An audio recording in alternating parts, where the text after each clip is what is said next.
Good morning, Commissioners, Chief Moore, Mr. Teefank, Madam Secretary, Mr. Inspector General, Mark Smith, Mr. City Attorney Carlos De La Guerra, and members of the public.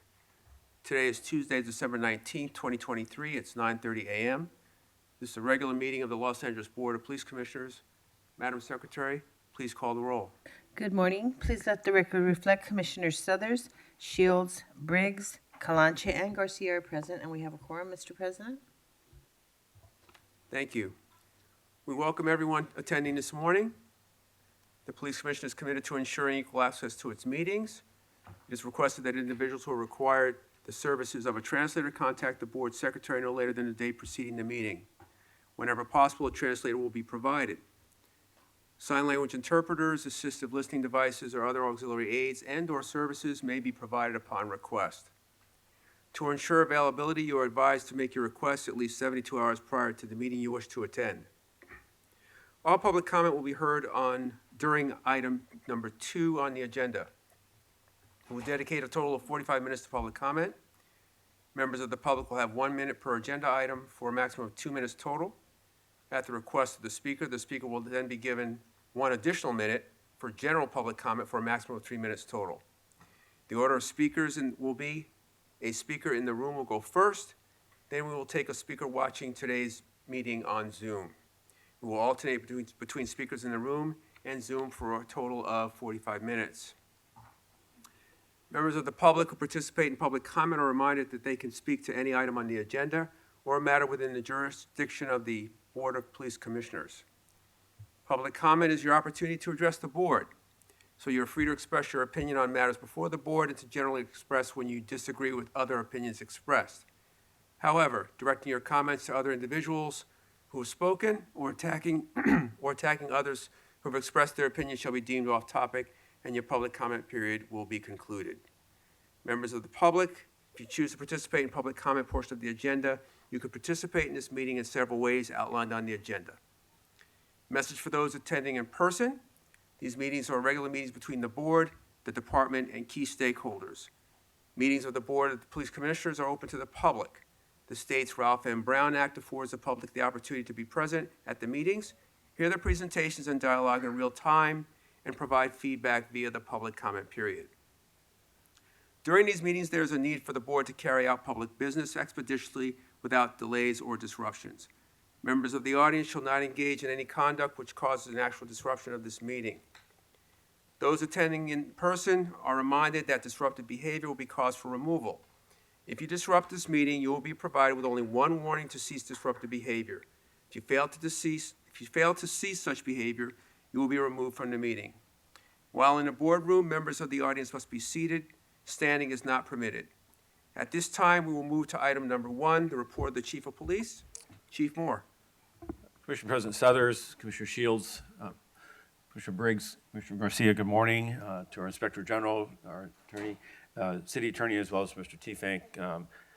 Happy holidays. This is a time of year in which we, as a nation, as a community, celebrate often on a variety of different faiths and communities. And Los Angeles, I'm proud of LAPD's work this past week, demonstrating our people's outreach and their ability to seek opportunities to celebrate on a variety of different levels, as well as to reach out to communities that are often underserved, and this time of year also offers them challenges and trauma, of reminding of losses they've had. One of those events was the last week, Wednesday night, was attending the 20th annual tree trimming event in the 77th area in the Kenny Gardner Square for families of murdered victims. I'm proud of the work of South Bureau Homicide as they gathered community organizations and families and survivors of murdered children for the annual tree decorating occasion, where we gathered faith leaders as well as those survivors, decorating a tree with ornaments representing those that have been lost to murders across that area. It's hosted each year by South Bureau Homicide detectives. They stood in respect and honor of those families, recognizing that this time of year, as we reflect many times with our families, there's empty chairs there for these families. And our effort of pursuing justice for these families and identifying those responsible, but also our effort to demonstrate our heart. I was proud of their work, and it was an honor to participate with Chief Tingarides as well as others that were there. Additionally, this last week, we had a couple of occasions of visiting Children's Hospital, both last week for Cops for Tots, where in the Bone Marrow Transplant Center, we visited young ones that were in the challenge of their life to spread some holiday cheer. And then this past Sunday night, there was an honoring of these young folks as we gathered outside the doors of Children's Hospital with a number of LA Police units, as well as our airship, to come over and to activate those lights and to see, I was there with my wife Cindy, and to see the number of windows that lit up with young people inside carrying little pin lights and so forth and waving back to encourage their heart was both encouraging for them as well as our people. We had a number of toy giveaways. Those activities will all continue this week and culminating this next week with the celebration of Christmas. I also want to point out in this last week the attendance, Commissioner Shields for being at our recruit graduation as well as our detention officer graduation. Thank you for sharing your remarks and participating in those morning-long activities. The next generation of both our sworn personnel as well as our civilian professional workforce coming on and adding to the ranks of the department. It was welcome to have you there and also hear your words of encouragement and support. On Saturday, I attended a celebration of life for former Los Angeles District Attorney Robert Filibosian, the father-in-law of Commander Craig Valenzuela of our traffic group. Robert, I knew him for more than a decade. He was a former district attorney back in the 1980s within LA City, LA County, and even as important as that was he was a respected voice in the criminal justice system. Even after his service there, he continued working in the criminal justice system here in LA County to be a voice of reason, to be an advocate for justice, and in those efforts, at the same time, what I was most impressed by Robert's life was that he led as a family man also. He raised a tremendous family and he leaves behind them as they grieve, but they also, on Saturday, was an opportunity to celebrate his values and what he stood for, and he'll long be remembered as an advocate for justice. Next item I'd like to talk about is yesterday I had the pleasure and the opportunity to announce a series of additional promotions, while at the same time recognizing the service of two men who are retiring at the end of January of this coming year. After 37 years of service, Deputy Chief Chris Pitcher, as our Chief of Detectives, will be retiring from the Los Angeles Police Department. Chris has led as Chief of Detectives for a number of years now, and before that was the Deputy Chief in the San Fernando Valley and has held a number of important positions throughout the organization. He's a nationally recognized leader in law enforcement in regards to the force investigation and to the evaluation of how police use force across this country, and a recognized expert in that area. Additionally, Robert Marino, the Assistant Chief of the Office of Operations, is also retiring after 34 years of service. Robert has been a trusted leader that I've known for well over or nearly 2 decades, and his leadership in the Office of Operations as well as in the Office of Special Operations, and prior to that time in Professional Standards Bureau, he's just been an individual that's always been a steady hand and very dependable. So I'll miss both those leaders and those men, but at the same time, this is an opportunity to recognize the next generation, the next leaderships that will join or follow these men. And then with that, I announced yesterday that I will be appointing Assistant Chief Dominic Choi to oversee the Office of Operations. He's currently in the Office of Special Operations. Dominic will go there with a solid background. His work in special operations these years has been, I think, a trusted individual.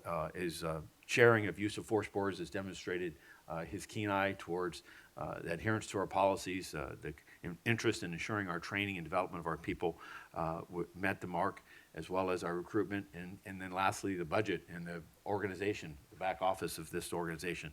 So he's done well there. I look forward to him taking the new responsibilities of the Office of Operations as we enter in 2024. With that, I also have appointed Deputy Chief Dan Randolph to the position of Assistant Chief. He'll follow Chief Choi.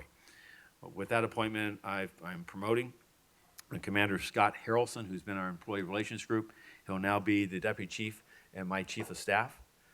With that, the appointment, I'm transferring Commander John Pinto from South Bureau to follow in the Employee Relations Group. And with Chief Pitcher's retirement, I've appointed Deputy Chief Alan Hamilton, who's been the commanding officer in Valley Bureau now, and has done a great job out there in leading essentially north of Mulholland, if you will, the 7 commands. But I'm asking him to move over next to act as Chief of Detectives. He's got a good investigative background. He's got a solid set of talents and skills, and I look forward to him following the success of Chief Pitcher, and now he'll lead our CompStat process as well as our specialized divisions.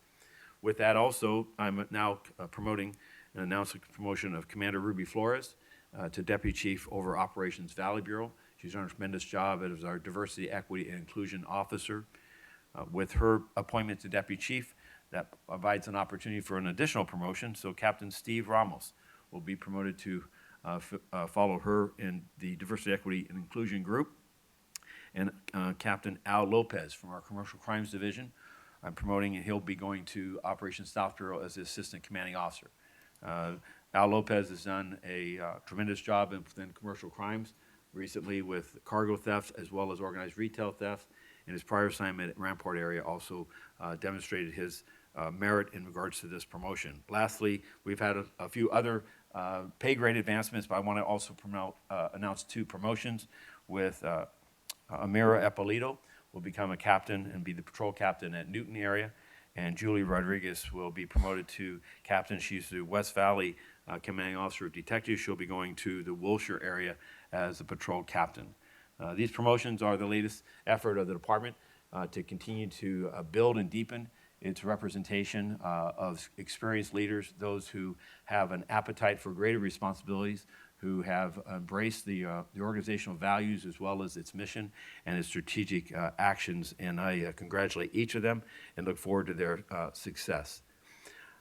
Last issue I'll talk about as far as significant events is a non-tactical unintentional discharge that occurred in Foothill area on the 17th of December.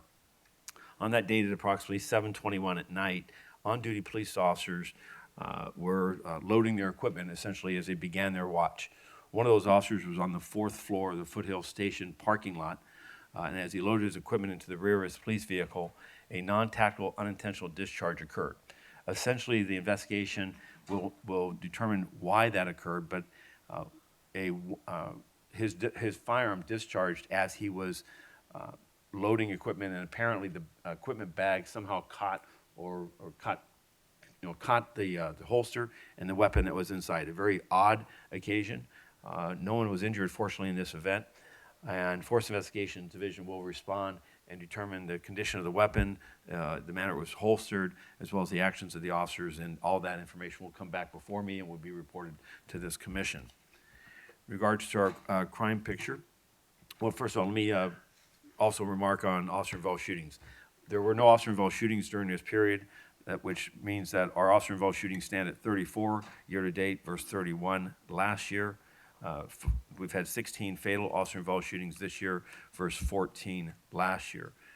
In regards to our crime picture, we stand at a 1.4% overall increase in Part 1 crime. That's both property and violent, and that's primarily being driven by motor vehicle thefts and thefts and grand thefts.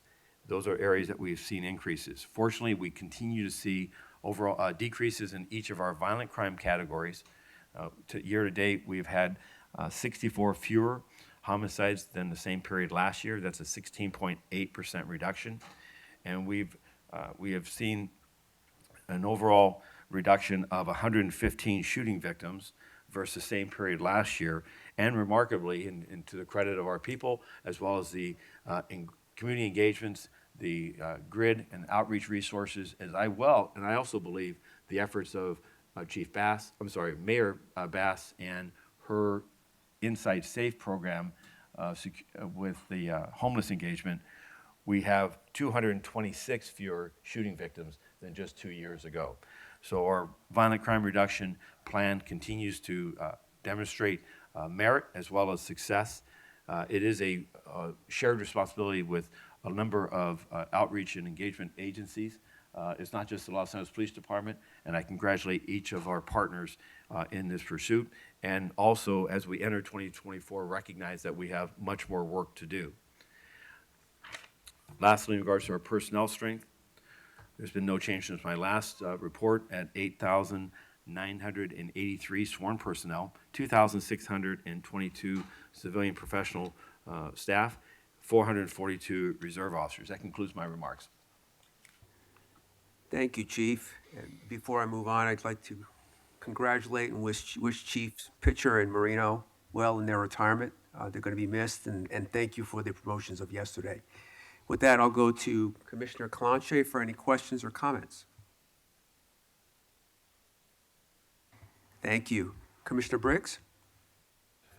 Thank you, President Suthers. I want to join with you in thanking Deputy Chief Pitcher, Assistant Chief Rob Marino for their service.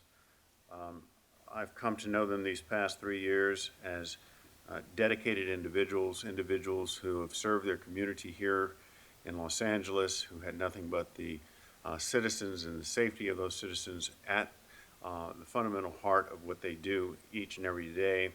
So I want to thank them for their service. I also congratulate all of those who have now been promoted to their new positions. I know these individuals well. I suspect that they are going to serve our city very well, and thank you, Chief, for making that happen. And I want to wish everyone in our city happy holidays. With that, I have no questions. Thank you, Commissioner Briggs. Vice President Shields? Thank you, President Suthers, and thank you, Chief, for your report. And starting off talking about all of the community events that the department has put on, which there are a number of them, and I had the privilege of attending the North Hollywood Winter Wonderland event, which is just one of many similar events throughout the city. And I do think it's a great testament to the commitment of the department to connecting with the community. And for many of the individuals there, some of them, the kids, this is the only Christmas that they receive. So thank you for investing in those events. I, too, congratulate all those who were promoted and retiring. An additional thing regarding our personnel strength, and you mentioned both the ceremonies that I had the privilege of attending in terms of graduations.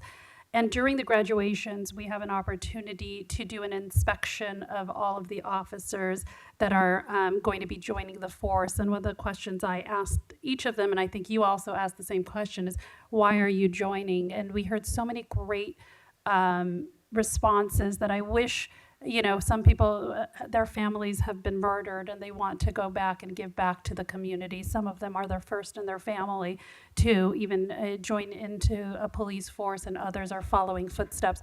So I think we hear so many great stories. Is there a way for us, and are we trying to package up those stories so that, one, the community understands who are the people that are choosing to put on the badge, and also help recruit other people to do the same? Thank you. And they hear many things over the course of their graduation, but what we remind them to do is to write down whatever they told you or me, because it's something that often, I believe, will last them their entire career and keep them centered. We do have an ongoing series that is produced by Media Relations called I Am LAPD. We've got just under 30 of those vignettes. And these efforts that we have are to identify those personal stories. The origins of our officers many times are well outside what people's expectations or beliefs would be. And I'm proud of their work and proud of them stepping forward to identify their personal stories. It's obviously very personal to them, but I respect the fact that they recognize that many times people see this uniform and are reminded of past failures and shortfalls, but at the same time, the vast majority of our men and women represent a uniform that represents sacrifice and service. So thank you. Thank you, Excuse me, Chief. Chief. Ma'am, we're going to have one person speak at a time. You're disrupting the meeting. Chief, continue, please. Well, I will say that again, I'm proud of their work, And I would tell and ask the public to, if they're interested in seeing more of this, while we do push it out on social media, on the LAPD, the X account, as well as Instagram and others, they can also go to LAPD online and see these vignettes as an opportunity to see those that make up our rank and file, those that make up the various aspects of what it means to be a police officer or even a civilian professional within this organization. Thank you for the opportunity to bring light to that. Thank you, Vice President Shields. Commissioner Garcia. Good morning. Thank you, Chief. First of all, congratulations to the retirements and to the promotions. Thank you, Chief, for acknowledging the partners who are involved in the crime reduction or intervention prevention agencies and individuals who are out in the community every day supporting community and ensuring that there are services and opportunities for our youth. And I do want to say I got to visit CSP this past week over at San Fernando Gardens. Spent a few hours with them walking around and really proud of the work that they're doing. Not so much or in addition to the structure of CSP, but really the culture, especially of that specific team at San Fernando Gardens. I remember being there as a kid and just seeing the difference that the community has done in the gardens and seeing the difference that the officers are doing in the gardens. And so thank you for that. And if possible, let's get some of those folks to really try to push on that culture of policing in that way to every officer. Thank you. Thank you. Thank you, Commissioner Garcia. Chief, I'd like to go back to an incident that occurred about a week ago. We had the freeway disruption, protesters there. Protests are increasing, obviously. I'd just like to ask you to speak to the capability of our mobile field force, anticipating that these incidents will increase in size and frequency. So last week, as you remarked, there was a large group of individuals that participated in a protest, an organized protest on the freeway and in the morning hours, and in doing so, caused that freeway to come to a complete stop and then essentially did a sit-in. Our freeway system is a jurisdiction of the California Highway Patrol, who responded that morning and established an effort to provide for the safety of both the motorists as well as the protesters in this unpermitted and unannounced demonstration. Once they established that control, they requested our assistance in providing for the transportation of the individuals who, upon being told to disperse, refused to. So they were placed under arrest for their activities on the freeway. I'm grateful that there was no violence, there was no injuries to anyone involved, and I'll say there was no violence in regards to actions of the protesters beyond. There was some spontaneous actions of motorists attempting to move through that group, and which resulted in some fist fights. It's my understanding that the altercations between them, that all parties refused any type of private person's arrest or prosecution of the other. Certainly the department would work with California Highway Patrol should someone desire a prosecution for a battery or some type of an assault. We did participate in support of the California Highway Patrol at their request for the transportation of the 72 or 75 individuals that were arrested by the California Highway Patrol. We were working with California Highway Patrol to understand if they're going to move those cases to the district attorney's office for filing or prosecuting consideration, or the city attorney's office. We also ensured that the custody of these individuals at our downtown dispatch or detention center was well managed, that they had access to restroom facilities, medical attention, and that they were released upon a promise or a commitment for them to appear at a later date once it was determined that none of them were wanted for any type of felonious offense or otherwise. Our capacity for this work is challenged today, has been seen in the last 8 weeks that we have daily protests and demonstrations. I am grateful to every group that as they gather to express their grievances, their concerns, their dispute with world events, that they're doing so in a manner that is peaceful, that they're doing so while they're recognizing their ability to participate in civil discord and civil disobedience, that they're not committing violence upon others or in those neighborhoods, and that they recognize that our presence there is an effort to provide for the safety of all involved. So we look forward to continuing that relationship with organizers from all sides of the world discord, and we'll hope and look to everyone to recognize and respect others, and there'll be no tolerance for hate crimes, acts of violence, or acts of vandalism should people devolve into that action. Thank you, Chief. We'll now move on to item number 2, public comment. Madam Secretary, please. The first speaker Identify is the first Jonathan speaker. Foster.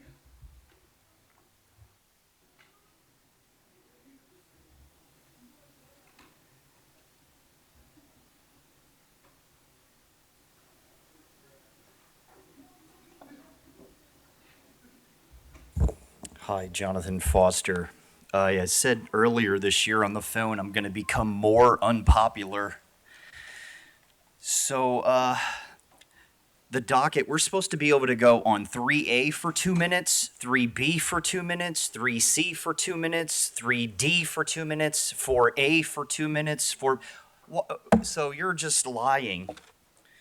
Rasha, Ahlan, that's all I know in Arabic, but the hand wave dis, I support your freedom of speech. Yeah, that's cool. And I've seen a lot of things that you're awesome. There's a lot of things that are awesome about you. But you're dissing the United States military. Roy Benavides is a Green Beret, is a Medal of Honor recipient, and disrespecting the military is the wrong line to cross as a Jones Day lawyer. Hatred of the U.S. military is wrong thing to do. I come from a family with 66 nonstop consecutive years of service to the United States military. 66 years. We haven't stopped yet. My birth certificate is also issued by the Department of State. So I'll be serving till I die. Okay? Consider not disrespecting me. That's all I wanted to say. Now, more unpopular. I have talked about Jessica Brown. Here it is again. It won't play. Why? Why won't that play? Hey, drop the pipe! Drop the pipe! Matt, drop the pipe! Drop the pipe! Matt, drop the pipe! So I didn't get to finish what I wanted to say at the bottom of this. I called these things preventable. Jessica Brown, Takar Smith Anderson. I mean, by small margins, this was preventable. They all ended in failure, right? But I wanted to talk about what went right. What I said was they needed a better anticipation of this scenario and introduction. And I said, don't you know that this is going to happen? And yes, you did know. You know why? Because you had less lethal on site. You did what you've been screamed at over and over and over again, told what to do. You did it. It was perfect. So that means the things went right with the police response, right? And so I called them preventables. Well, however, the officer's life situation is now, he's a criminal. Even if he gets out of it, he's got a life-changing situation. And this is also preventable. Why aren't you preventing this? And it comes from better thought out training directly addressing these actions. What's happening to these officers is preventable. Why is it that being prevented? Why are these officers getting into bad training that leads to them having a criminal charge? Aren't you trying to protect them? I am. You're not, though. Thank you. Next, we have Philip Tabby. Good morning, Commission. All items, please. 3 minutes. First and foremost, LAPD is the best law enforcement agency in this country. However, the leader of this organization is the absolute worst chief of police Los Angeles has ever seen. And that image will never leave you, Mike. Never. Our current chief of police promotes those who have brushes with the law and promotes those whose ethics are no better than yours, Mike. Recently, you promoted a captain, second time, might I add, who was presented to the district attorney's office for a felony consideration on a weapons violation. This same captain is on the credit union board, and you've been seen walking around in Vegas with them. Remember Carmine's at Caesar's Palace in Vegas, where you were recorded with the deputy city attorney for LAPD, drunk, stumbling, your officers laughing at you? Remember that? I have it on tape. And we all know that's just one occasion of many when you've been seen drunk in public. But you have the audacity to fire a female commander for public intoxication, but she was passenger in a car. Unlike you, who was seen drunk at his own Christmas party, and I hear you took a header head first in the auction room, drunk. Mayor Karen Bass wasn't there to render you aid, but I guess through her leadership and support, you're still standing in front of us today. What a shame. Mike, you bow down to city council members like soft on crime Monica Rodriguez to remove a great senior lead officer and one of the best captains Foothill has ever seen because they reported public corruption to the FBI that involves Councilwoman Rodriguez. And when we, the people, speak up about it, my entire community did, you tell us to stop having a pity party. To the new commission, I still have the letters from my community disapproving of Chief Moore cover-up's actions. You ignored that same captain when he warned you and Liz Rhodes about the body-worn situation at Mission Station, and now we are seeing cases overturned as you downplay the situation. You promote and tweet about Corey Polka. You promote a commander who perjured himself allegedly on a BLM motion. Commission, what are you doing about all of this? I don't see you doing very much if you find his drunken behavior unfounded when he admitted he wasn't very presidential that day. You find Alan Hamilton's complaint against him for lying to the community unfounded. But hey, congratulations, Alan, because you promoted him too. And you had the same captain who cursed out of his window in uniform during his first CPAB meeting relieve me of my volunteer duties with no reason given after I continued to speak truth to power. I'm going to quote that captain. You fucking idiot. Oh, and you promoted Rob Marino, the same guy that was with you drinking it up at Salt Creek during the South LA bomb situation and created an international incident. You're reprehensible, Mike. Fire Liz Rhodes, fire Chief Moore. God bless the LAPD. And I yield the rest of my time. The next speaker, Ms. Ultra Karen Promax.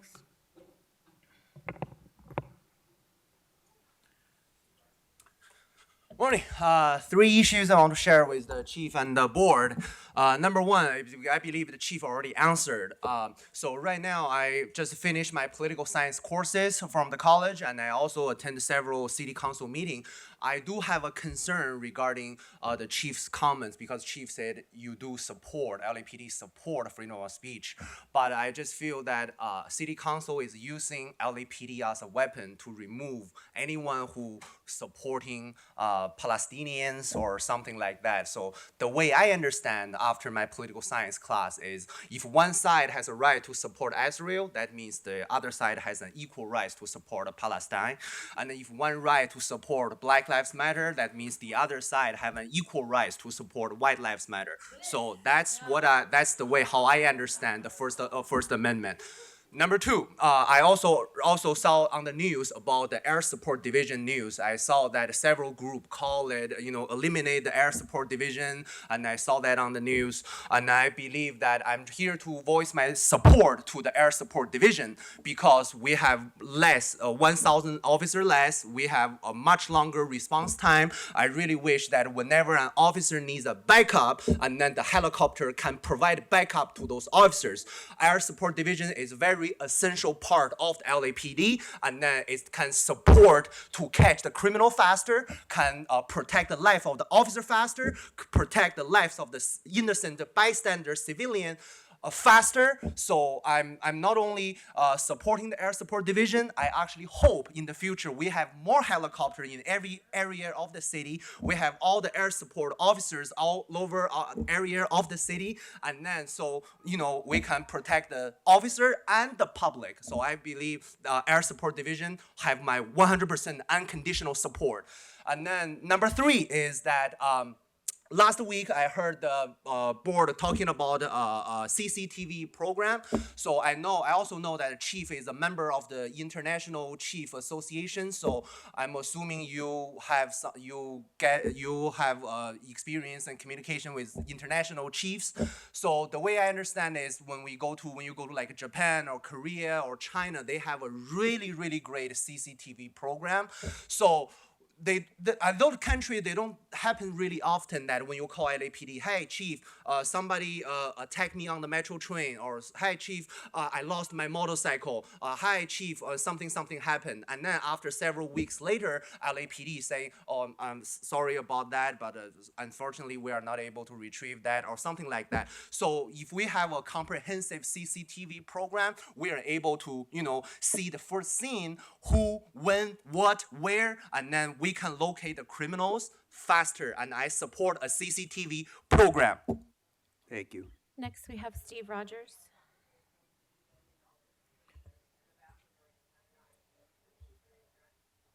Good morning. Good morning. What items would you like to speak on? All items, please. Okay, 3 minutes. I'd like to second what the previous speaker just said. Very good comments. I also support Air Support Division 100% for the reasons I mentioned last week. We have to continue to support them and appreciate their efforts and what they do for officer safety and citizen safety. I want to go over the whole concept of protesters violating the law. I'm discouraged and distressed that no arrests are made when vandalism occurs, graffiti, and when officers are the subject of an attack with objects thrown at them. It's very distressing that no arrests were made. The chief said there might be a follow-up for major crimes. Has there been any arrests since last report? With regard to the freeway, 236 of the Penal Code of the state of California, false imprisonment. Let's utilize that section.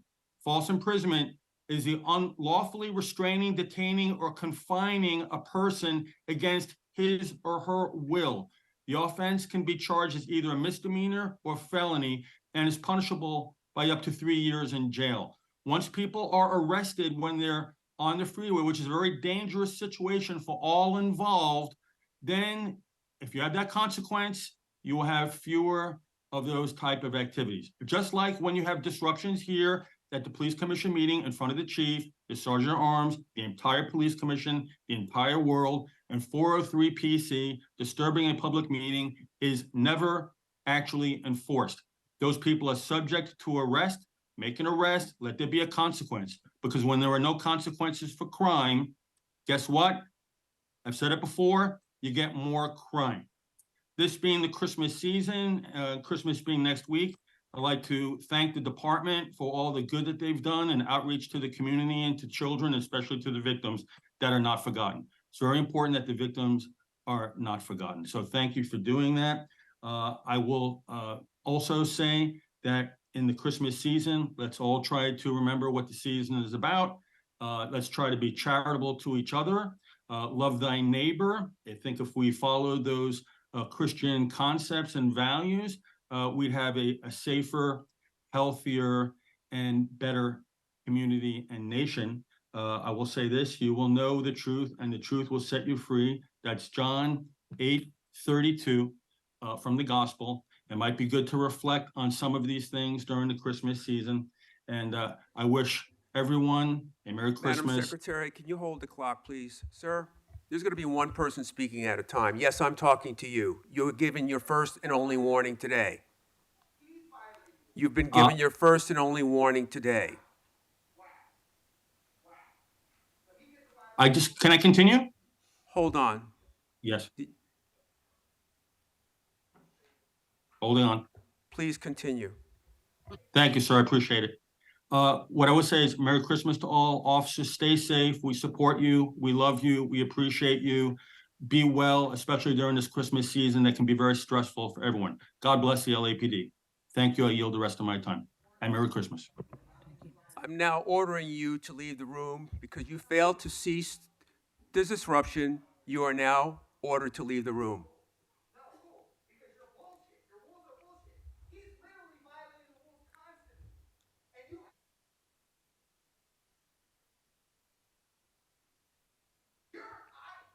Sir, leave the room.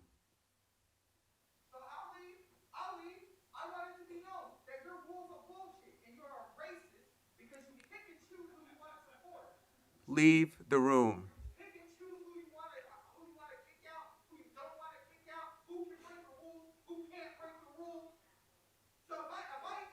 Sir, I'm going to have the sergeant at arms leave the room if you continue.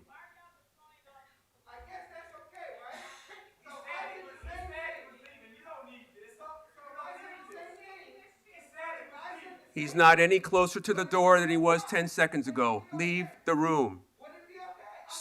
Sergeant at arms, remove this gentleman from the room.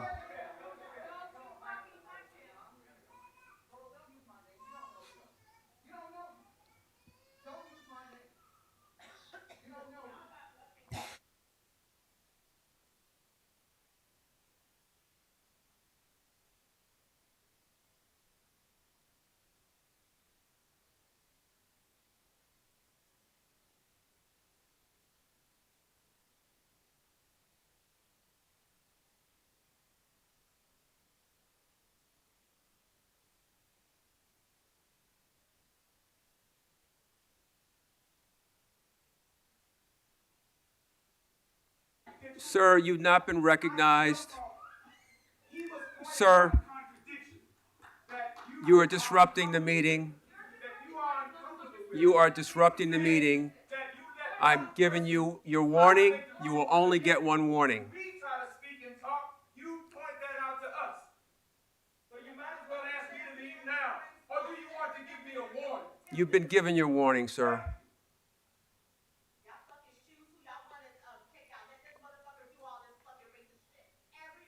That's my first warning.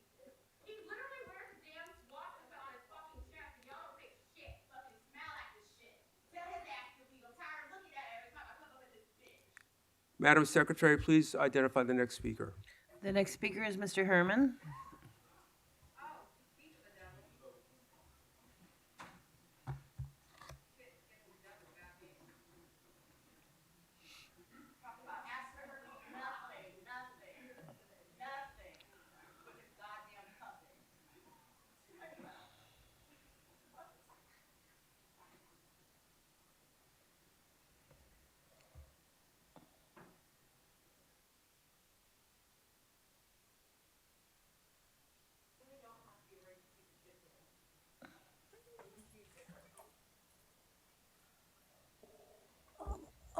I'm feeling intimidated and harassed. Can somebody call the police? But I'm gonna speak on all items in non-agenda public comment, like on regular agenda items, for example, Grant Community Policing Development Program. Well, I want the grant program to go to El Monte because on this card in my hand, it identifies the mayor, Miss Acuna, as a gangster who supports cannabis like we do here in Los Angeles, making us all criminals because we speak about cannabis. And then let me go to item C for cunt. Regarding the service contractor assessment, we already know that the attorney's conflict of interest has always been like Omo. You know, Olivares, Madruga, LLC, these criminal attorneys that prosecute a white nigger like me simply because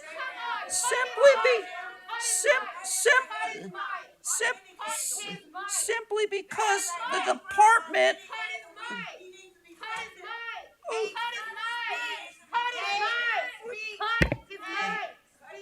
Okay, well, let me get a little louder in here to speak over the department hate crime incident guidelines on field netbook deriving. Why is it that the Mr. Shields has not respected my constitutional First Amendment civil rights to speak before this hearing? As the clock continues to move, I demand that the clock stop to allow me to speak on the issues pertaining to the regular agenda items. As you see that hatred or prejudice in this community online reporting service. You're being ordered to leave the room. You are being ordered to leave the room. You are being ordered to leave the room. He has a right to speak. Mr. Herman, Mr. President, Mr. Herman's not conforming with the rules of his presentation. Sir, you may now leave the room. You used the N-word, motherfucker. Get out. Bye, man. Bye, man. Ma'am, you may now leave the room. Sergeant at Arms, please remove this woman from the room. Mr. Herman. Please Mr. remove Herman, Mr. good Herman day. from the room. Good day. Good day. Present that officer. Good day. Mr. President, Good day. that Thank you. is hate speech, but it is allowed.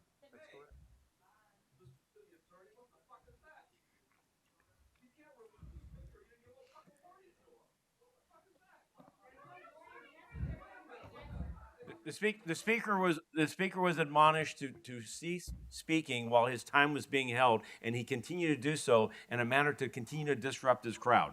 So he's not conforming with the rules. It's upon the chairman's. It's on the president's position. Yes, speakers have obligations as much as anyone else.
Ma'am, just so you understand this, I don't like that racial epithet any more than you do. Unfortunately, he has a right to say it.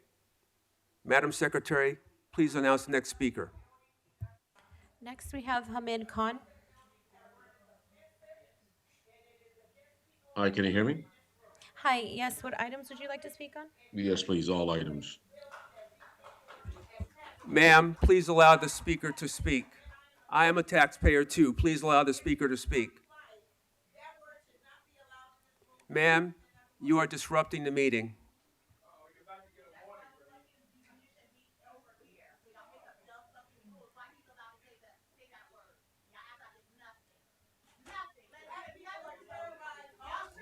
Ma'am, you've been given a warning. You will cease the disruption or you will be asked to leave.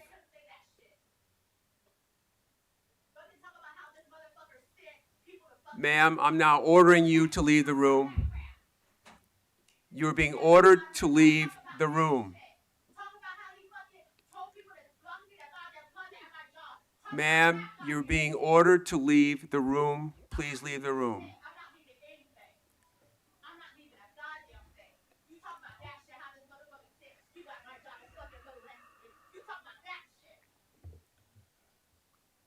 Sergeant at Arms, please remove this woman from the room.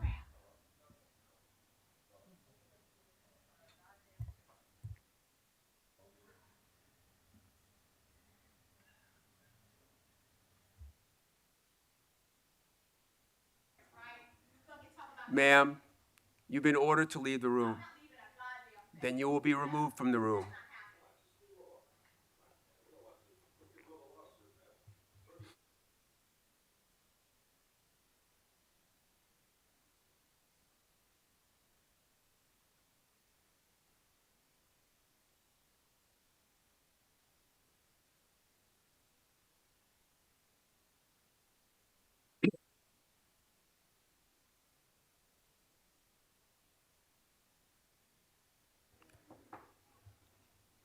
Madam Secretary, next speaker.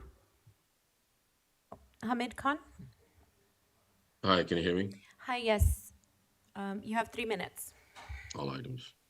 Well, so it's almost amusing that whether it's with a Freudian slip or not, when Moore called the mayor Chief Bass. I mean, she might as well not be putting the uniform on, but she is the chief, as how much beholden she is, and And what has happened during her first year as well, the massive surveillance, expansion of surveillance, the record budget increases for the LAPD, and then on top of that, criminalizing access to public records, and the story goes on and on and on. First is that we haven't still heard back about the SAR audit. So I don't know what the latest is with that. This is absolutely pathetic that we sent a letter and people have been making a comment. We haven't heard from you or the Inspector General or nobody. So we'll be following up on that soon as well.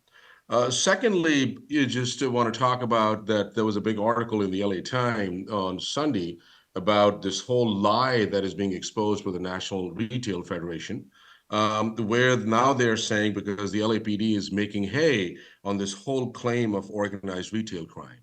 And now they're coming back that all these figures of $45 billion and $92 billion are a complete lie because this was just a manipulation of numbers and stitching or whatever else the terminology that they use.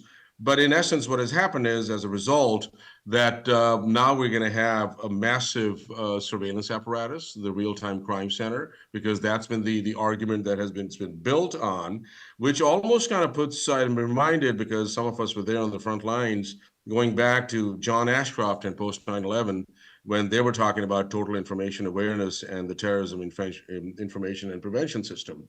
So, which then brings me to the technology that is being used, which is Fusus, which Minneapolis Police Department had installed and started using Real-Time Crime Center back in March of 2020. Which means that any crime or any police action would be covered widely through the screens and everything else. So we don't have anything to prove yet, but in essence, what would have happened is that they would have seen live the murder of George Floyd. And now Detroit Police Department, the assessment that came back from the National Institute of Justice that called this whole system as completely not effective. And we have talked about it beforehand as well. However, this is a way to make money, and one person's name, again, that is tied to it is Craig Uchida. If and Moore remembers Craig Uchida, because now Craig Uchida is back, who was the head of implementing the completely discredited laser program and got over $700,000 in contract, which Moore came back and he said that was an experiment and how it destroyed lives. So this rubber stamping, business as usual, continues. We want to know what's Okay, the next speaker is Susan Rocha. Not present. Greenspan. Not present. Mr. Puppet.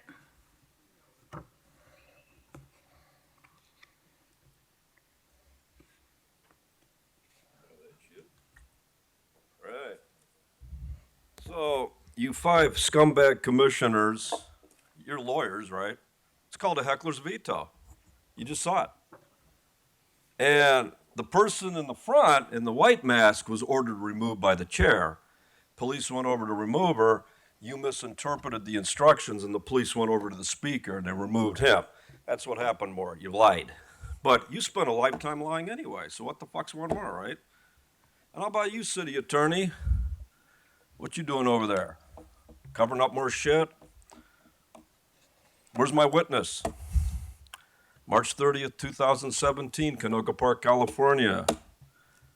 Owens Mouth in Canoga Park, Van Owen. My witness, you didn't give me my witness? That went over and looked in my car 25 minutes before LAPD came by, falsely claiming I had a weapon in my car. Come on, who is it?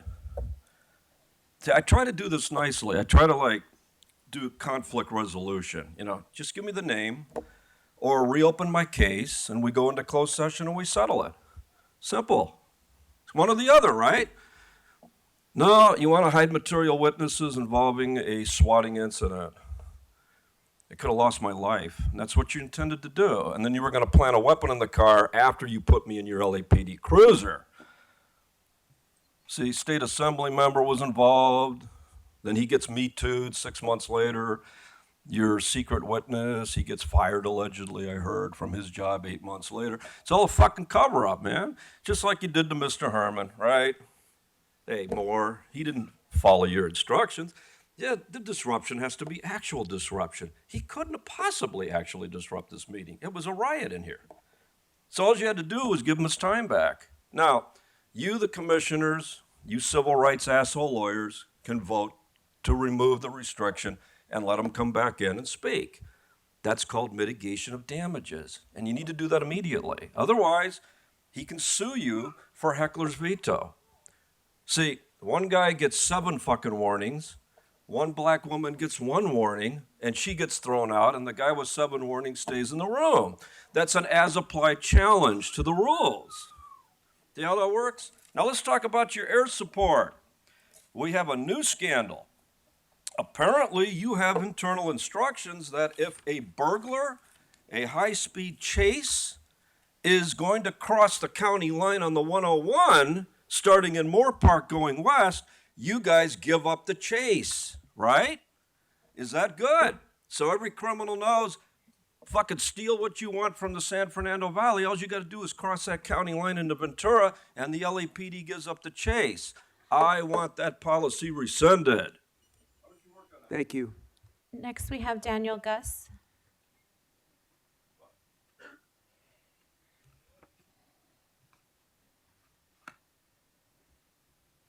Daniel Gus, you're on.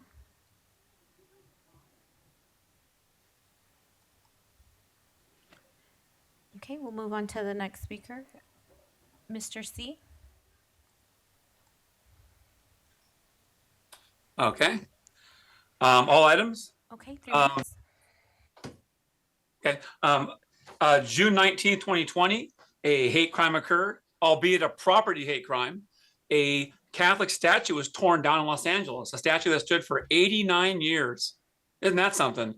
By a mob of Marxist radicals calling themselves indigenous, which I call BS on that, because the actual indigenous people that were there at the installation 89 years ago were indigenous people, and they were celebrating him. So that's a bunch of BS that hasn't been solved in 3 years, which is kind of funny. There's videos all over the internet you can find of this stuff and pictures of it and all these clowns. And now they have a display up of geofencing thing. You can go on down there and view this little indigenous display and ridiculous garbage.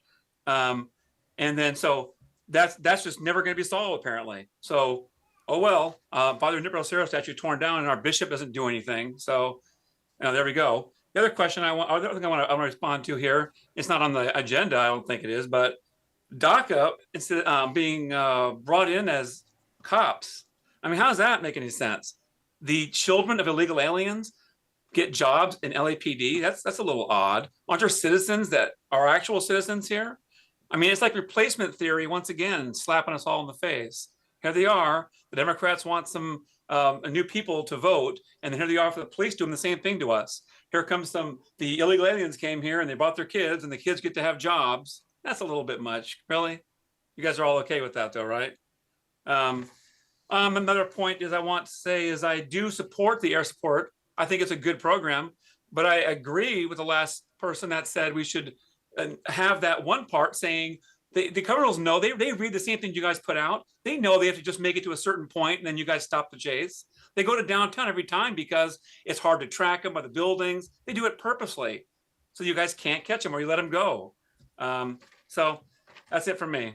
Have a good day. The next speaker, Yosef Rabbi Yossi.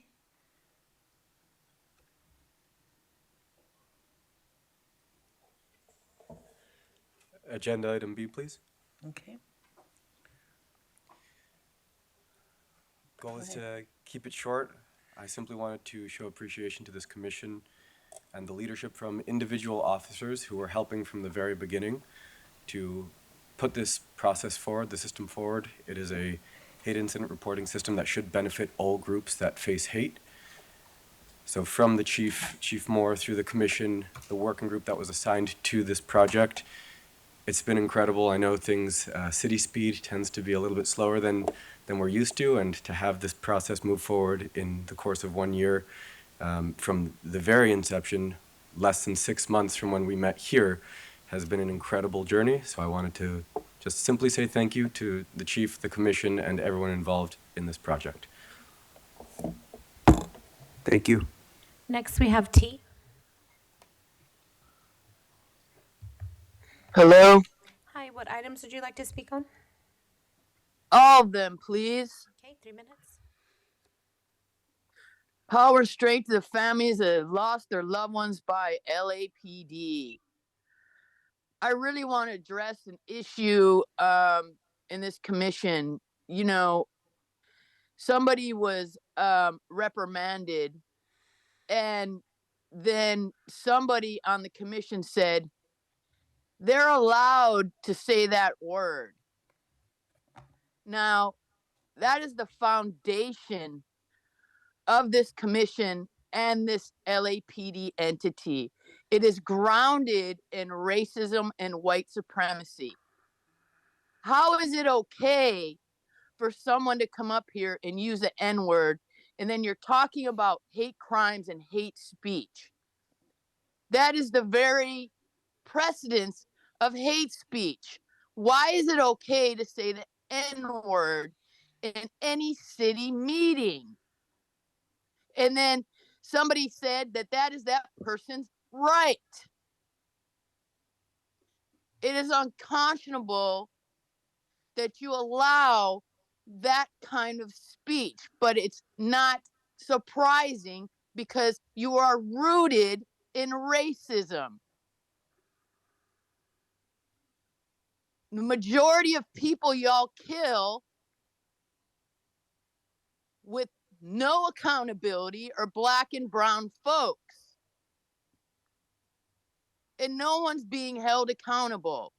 And then y'all support the militarism that's going on in Palestine, and the funding of our cities that should go to Black and brown communities is going to y'all. So it's not surprising y'all say that that kind of speech is protected. I can't wrap my head around it other than that is the very foundation of this very country on stolen land here in Turtle Island that was built by the stolen labor of Black folks. And y'all sit up here week after week, day after day, allowing this, stealing money from communities to kill people in our communities.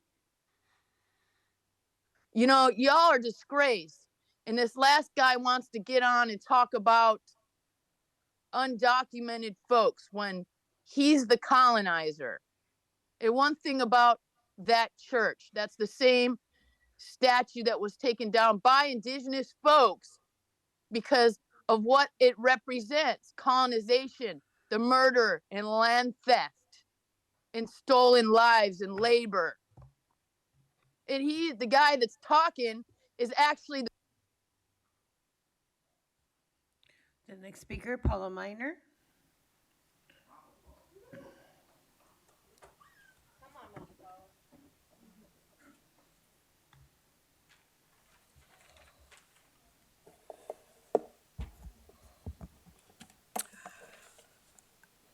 BLMLA and Community Coalition just had a press conference this morning outside LAPD headquarters announcing our lawsuit against LAPD to end the unconstitutional policy of conducting violent traffic stops based only on the suspicion of property crimes that are not high risk. These stops consist of stopping people, holding them at gunpoint, forcing them to lie face down on the street, immediately handcuffing them, even if the person is cooperating, and even if the suspicion has not been founded. All this is based on a suspicion of usually a stolen vehicle, but no other unlawful conduct. With these stops, LAPD has a written policy requiring its officers to respond in this way and to request backup immediately, up to 20 officers and often a helicopter. These stops were declared unconstitutional in 2014, nearly 10 years ago. They violate the Fourth Amendment of the U.S. Constitution, and they violate the California Constitution. LAPD is and has been aware of this. This policy is also contrary to POST guidelines. LAPD claims to follow POST, the California Peace Officers Standards and Training. The city's already paid out thousands of dollars in settlements to people harmed in this stop. We had 3 victims at the press conference this morning. But LAPD does not listen. It continues the policies and practices of using excessive harm on its citizens, disproportionately black citizens. Our law firm, and we sent a letter about this policy to LAPD in May of this year. In June, we got a response back from Captain Yazir Gilani, I guess I'm pronouncing that correctly, that said, we'll get back to you. It's been 7 months. They did not get back to us, so we filed the lawsuit today. We knew this commission would only look upon this as they usually do, as people just complain about LAPD. You've shown you don't want to do oversight and hold LAPD to high standards. You all appear to enjoy to go on ride-along, special events, parties, LAPD fundraisers. You rubber stamp whatever LAPD says without any in-depth review, as shown a few weeks ago when the 24-25 budget slid through here, a 400-page document that you got on a Friday and had to approve the following Tuesday, or as Chief Moore said, it would be too late. There was no real oversight expected, or he would have given you more time to review it. He knows the city budget schedule. And only one commissioner objected to that rubber stamping schedule. So we say, if you guys just wanted to be friends of LAPD, that's fine. You can join the LA Police Foundation. You should have told Mayor Bass so she could have appointed some people who want to do the work, want to do the oversight, and handle the responsibilities as described in the city charter. LAPD is problem-filled, you know that. It wastes millions of city dollars. Ask the controller, we did. They get nearly half of the city's discretionary funds.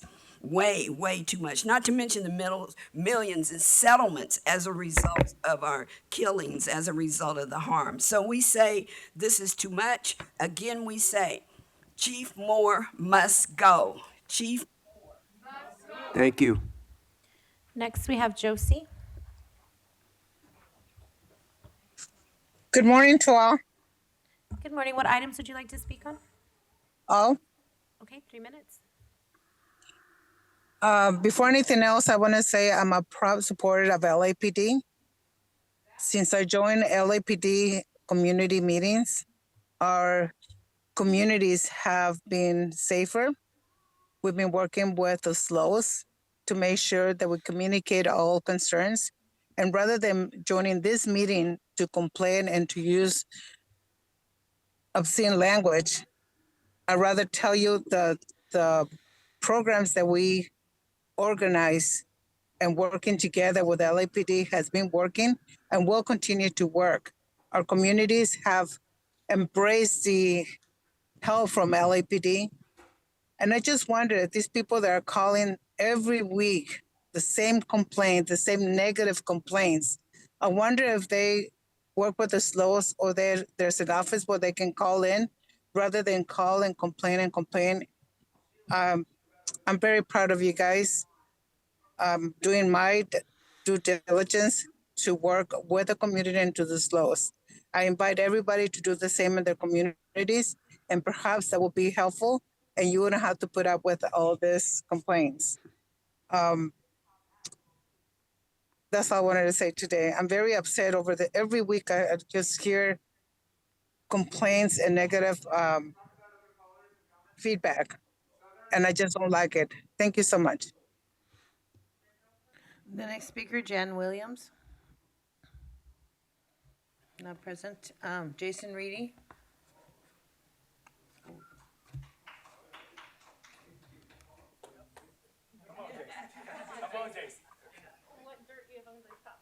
No dirt so far.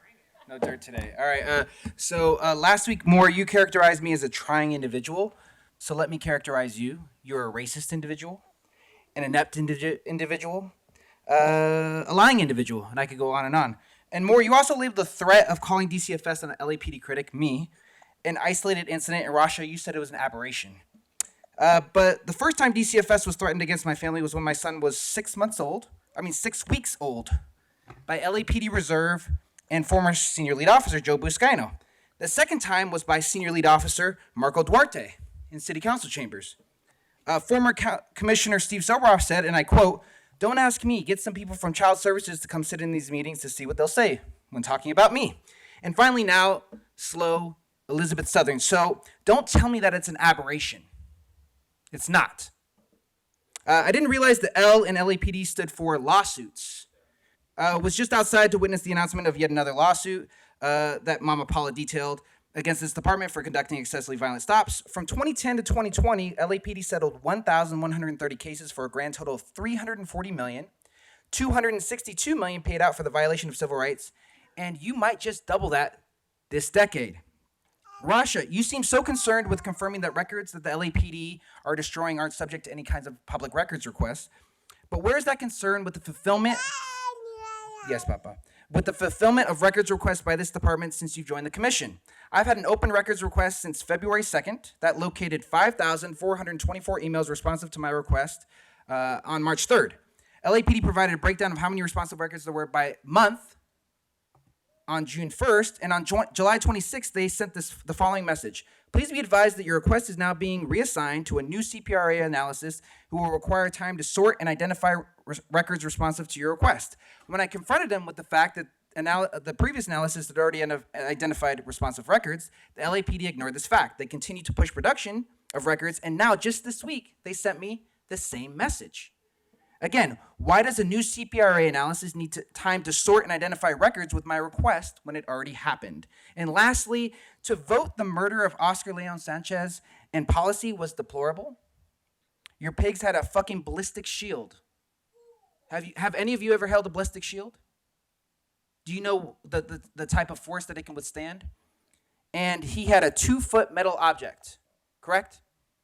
With a, what did you label it as? A 3-inch blade? And yet your pig still shot him dead. Again, truly cowards. This is a cowardly commission. And T-Fank, lastly to you, if you don't have an update on my records, just provide, if you don't have the records responsive, then just provide a record. Then I won't fucking have to bother you. Easy as that. Fuck the LAPD. I yield the rest of my time. The next speaker, Camille. Camille. Tenacity. Okay.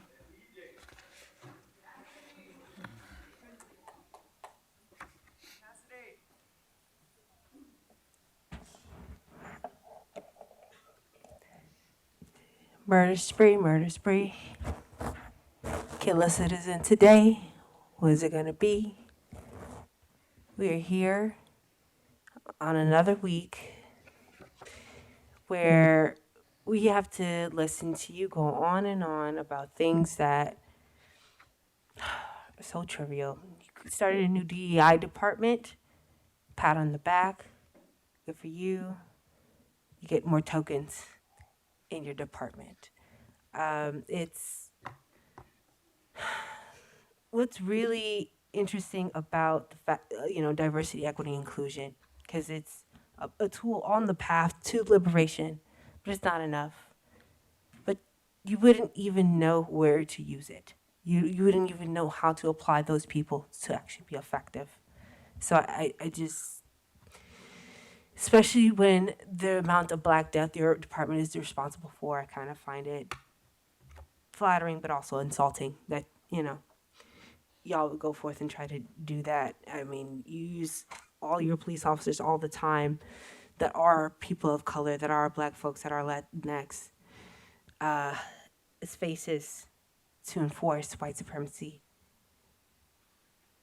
It's just another day here at the Los Angeles Police Commission where we are patting the chief more on the back instead of holding him accountable and being a rubber stamp.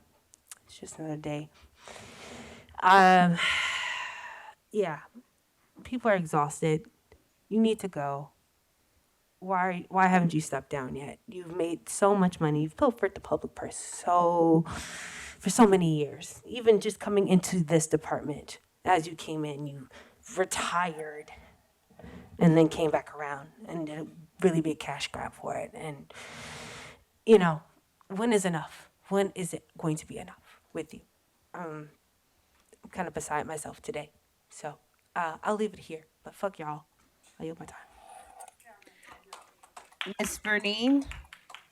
Miss Vernine? Not present? Okay. Zach Sherwin? Oh, I'm sorry. She's here?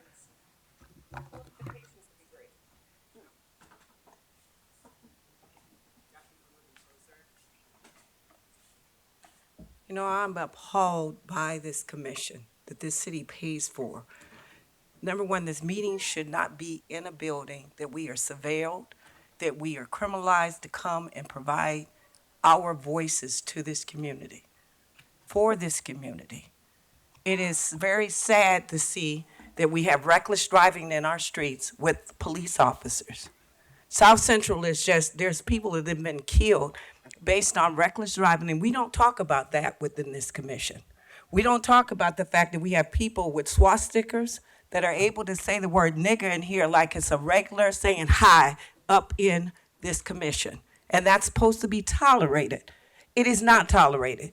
Just in case you haven't heard of the statistics as far as hate crimes, in the state of California, black folks top that list. We top that list. But that's okay in this commission. Your officers can say nigger because that's okay. It's okay. We normalize a language that we feel that it's okay. It's not okay. It is a hate crime. It is no different than a comment that is made by any other race that guess what? We criminalize, we say that they're hate crimes, and we treat people accordingly. And when it's normalized, we normalize choking out people, we normalize tasing folks, we normalize shooting people within this city because guess what? I'm walk up in here because I'm black, all of a sudden I'm a damn criminal. I can't say something without being, I'm gonna be kicked out of here. That's bullshit on any damn day of the week. If citizens are treated that way in here, we have no voice in this city. We have no voice in this city, and we normalize being criminalized. We normalize being basically attacked in the street with basically no voice at all. And that's okay with this commission.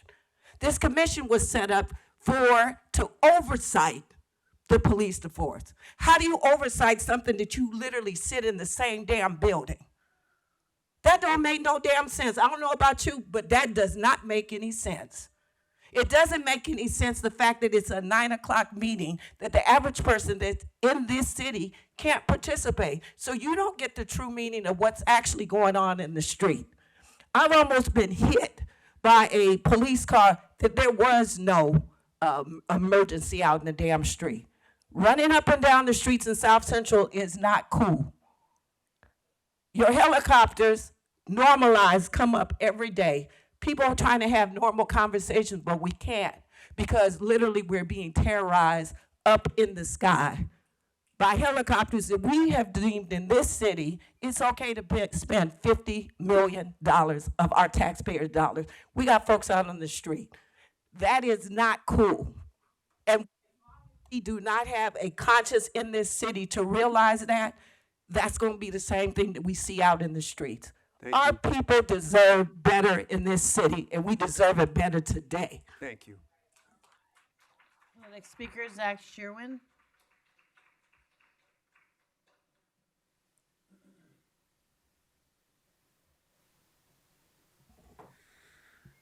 It's Tuesday morning. Hanukkah ended Friday at sundown. Your menorah is still up in the lobby. Do you guys not have enough funding for somebody to take it down and put it in whatever closet it lives in all year? You guys gave yourself a holiday gift today, commissioners. Everybody chipping in with those warm congrats to the chief, with those warm holiday time sentiments about the retirement. You're all so eager to jump in and say the easy stuff, to get on the bandwagon of good feels when there's a nice, easy thing to say from the dais. You don't ever make comments. Commissioner Kalanche today, no comments at this time. If you'd been spending all year asking difficult questions, providing the oversight that you're supposed to do, if you let us see you even making a pretense of doing the job that you're supposed to be doing here.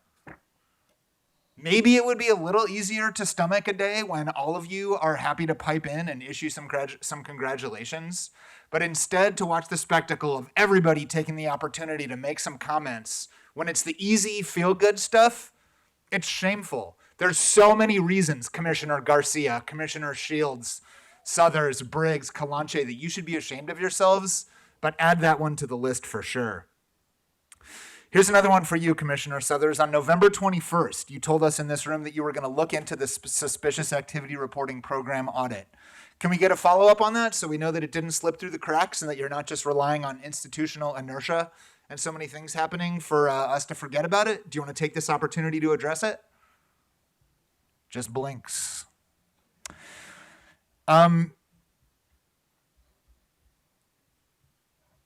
Commissioner Southers, when you were throwing the woman out of the room who was upset because of the racial epithets another speaker was using, what did the city attorney creep over and whisper in your ear as you were having the officers escort her out of the room? Do you want to share that with us? You're the citizen's voice and I'm a citizen. Do you want to speak as my voice?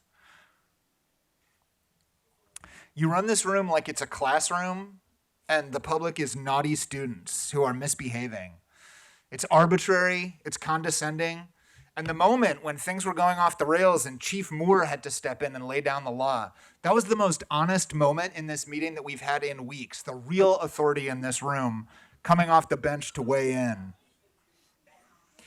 Your petty shenanigans up here are petty, and it's ridiculous for adults to have to come in and talk about this nonsense and this procedural shenanigans instead of speaking to the actual substantive issues that are confronting this city. And yet you're so absurd that you force us to do so. And it would be ridiculous, except that the job that you're supposed to do is to oversee this department that shoots and kills dozens of people a year. It's horrifying that you're the point of contact for the public. Thank you. Thank you. The next speaker, Gina Viola.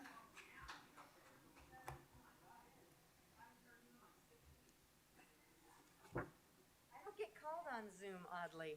I had to Zoom because these meetings are so ridiculously inaccessible. I've had to be on Zoom the last several weeks, and guess what? Didn't get called. Shocking. The political theater in this room is a microcosm of the oppression that we feel out in the city by this department every day. Can you imagine what it's like to be terrorized by this department out in the city and then get the courage to come in here to talk to you all about it and be met with this? Be met with 30, 40, 50 officers standing around, changing places. I mean, just when you remove people from the room. I mean, I was threatened with arrest twice today in this room for standing up to make way for my friend. That is what your department is out in this city. That is why we are here week after week at the behest of Black Lives Matter Los Angeles, Stop LAPD Spying Coalition, LA Can, White People for Black Lives. These organizations have been in this room for a decade, more than a decade, telling you the truths about what's going on in the department. And what happens here in this room is you just change faces, right? Now you've filled this commission with faces of color, and it's still the same thing. You're still attending Winter Wonderlands with the LAPD. How are you oversight? How? You're not. You never will be. I myself have been in this room since 2017, and nothing has changed. You rubber stamp everything the LAPD brings you. You find everything in policy. Keenan Anderson's brother came here and tried to get some answers, tried to have interaction, meaningful interaction with you after you killed his brother. And all you kept doing was repeating back rules and regulations about what it is to participate in these meetings. 3 minutes?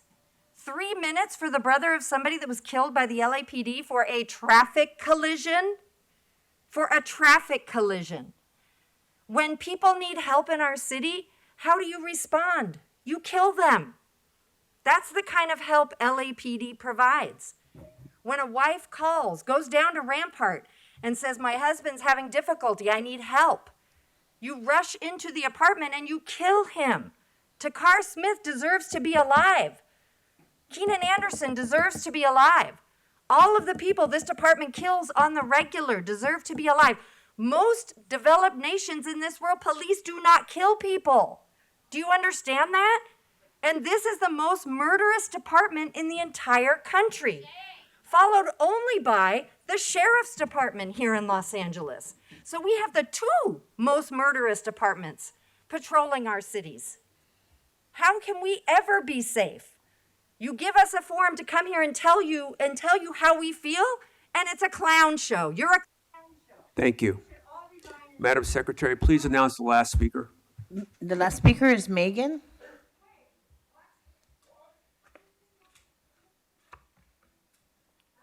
I do have another card, sir. Sheila Bates also. I just have two cards, Megan and Sheila Bates. Is Sheila Bates here?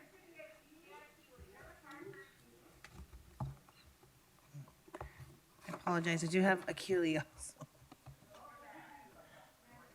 Okay, Megan, go ahead, please. Thank you to Black Lives Matter and the Community Coalition for doing your jobs and providing actual police accountability. I learned a lot from the press release regarding traffic stops. As always, the information was horrific.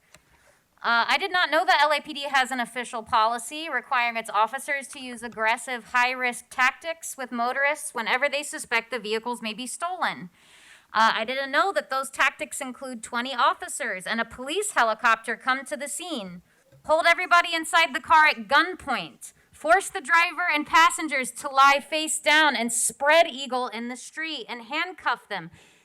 That's the policy even when the motorists are cooperative. Follow all police commands and present no threat. I particularly appreciated this line from the press release. While these stops pose little threat to LAPD officers, they routinely inflict lasting trauma on the individuals detained. Well, doesn't that pretty much sum up every interaction between LAPD and the public, doesn't it? Since I started attending these meetings, I've witnessed multiple victims and families of victims speak about the violence that you've inflicted. I've heard people speak about the violence that LAPD officers commit towards children and towards even each other. The statistics about the violence of this department are horrifying, and none of you ever have a word to say crosswise to him. Last week, Rasha, you made a big show of asking more about abusive behavior by senior officers and then fell all over yourself making sure to say that you know that behavior is aberrant. What a joke. You've been here a while and you've heard all the same disturbing shit that I have. Violence is a part of LAPD culture from the micro to the macro. And this week you congratulate them for holding holiday events. It's the most murderous police department in the country. A reputation the world over for terrorizing its citizens. Millions of dollars in sexual harassment lawsuits. Congratulations to you. Okay, is Sheila Bates present? Sure the fuck am. One moment. This whole meeting is a sham. The idea that this rubber stamp body that holds its meeting in the belly of the beast in LAPD headquarters is in no way shows that you all are the civilian oversight. Civilian, that's us, the people, those who don't get to hide behind a badge. These meetings should be held in a community space that does not inflict additional trauma on those attending by entering the building that has harmed them while surrounded by these fucking killers. You have so much concern about decorum and disrupting and interrupting a meeting. You have far less concern about disrupting and interrupting lives. And that is the crux of the problem. If you had a fraction of the concern for the disruption and interruption of lives, we wouldn't be here. If you were to equally enforce the rules, there would be less problems. But instead, you allow literal white supremacists to speak and use racial epithets and say nothing. Yes, we all have rights to freedom of speech, but you fail to forget that hate speech is not protected speech. Moore stepped in and kicked him out, but only because he spoke when he was told to be quiet. Mind you, not being told to be quiet for his anti-blackness, but for speaking while they were trying to figure out what to do. Michael Moore, you are an epic failure. You have been fired by the people. You somehow managed to unite all of Los Angeles against you. You managed to get the left and the right to agree on something that you fucking have to go. You have the nerve to talk about protests and protesters. You are calling attention to who are calling attention to genocide when you fail to mention the connection between IDF and the police. The support of the helicopter program is absurd. It costs on average $46.6 million a year, and the vast majority of its use is not for serious crime. Speaking of budgets, how dare you present a budget a few days before presenting it to this body, knowing the timeline that has existed since we have had the misfortune of you sitting in that seat. A budget that further steals from communities on strategies that are proven to be a failure and danger to communities. Violent crime is down, and yet you put forth a 400-page document that most of you never even saw the cover of, let alone read over a few days, including the weekends. The corruption within this body is clearly never ending.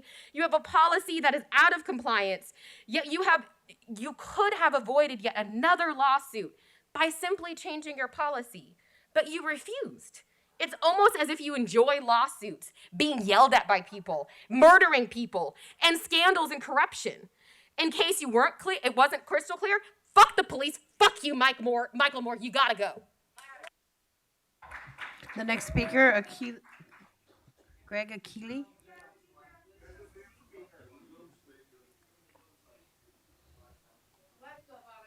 No, I think you all have said everything that needs to be said and that could have been said, that could have been said. I do want to respond to last week, but I want to more importantly respond to the anti-democratic process that you have. The fact that we can only comment on the police chief's report limits us from commenting. Like last week, I couldn't comment on the immediate crime center report. Even though I sat here, I could have disrupted this meeting and you'd have given me a warning and I could have left. And so that's the kind of anti-democratic, anti-public comment that people are talking about. So I get the chance to come back here the following week so I can make a comment about an agenda item the week before. That doesn't make any sense. There was a time when we could come here and make comments on all agenda items, because you weren't afraid of us at the time, because you didn't want to shut us down at the time, because you were willing to at least listen at the time. Now, we can only comment on one agenda item. We can comment on all of them, but we don't know about them. You all went through this dog and pony show last week. We couldn't comment on that. We had to sit and listen to you. And then you wonder why there's disruption. Thank you so much, Sheila.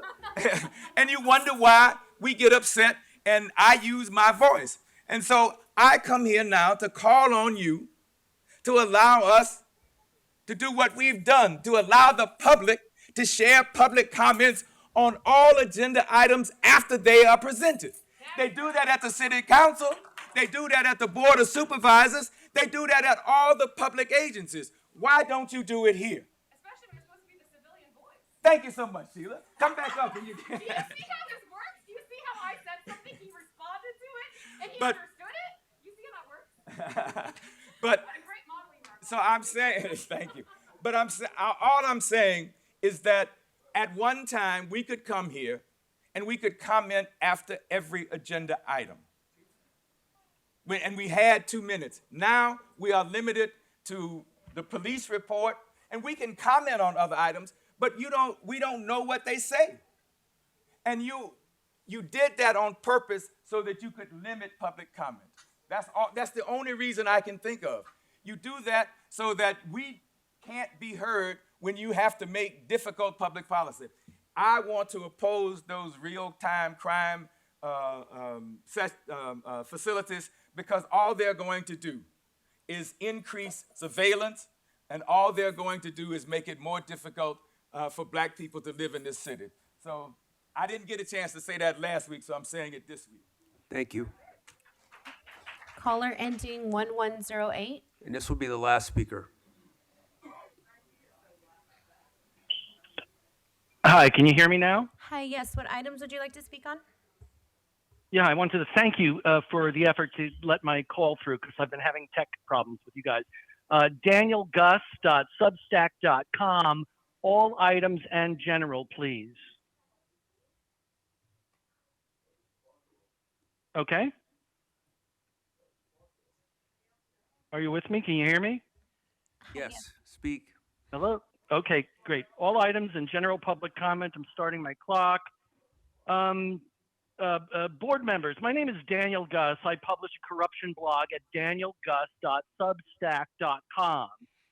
Just so you know, I, in June, won the Los Angeles Press Club's Online Journalist of the Year Award and also the Los Angeles Press Club's Best Activism Journalism Award in June.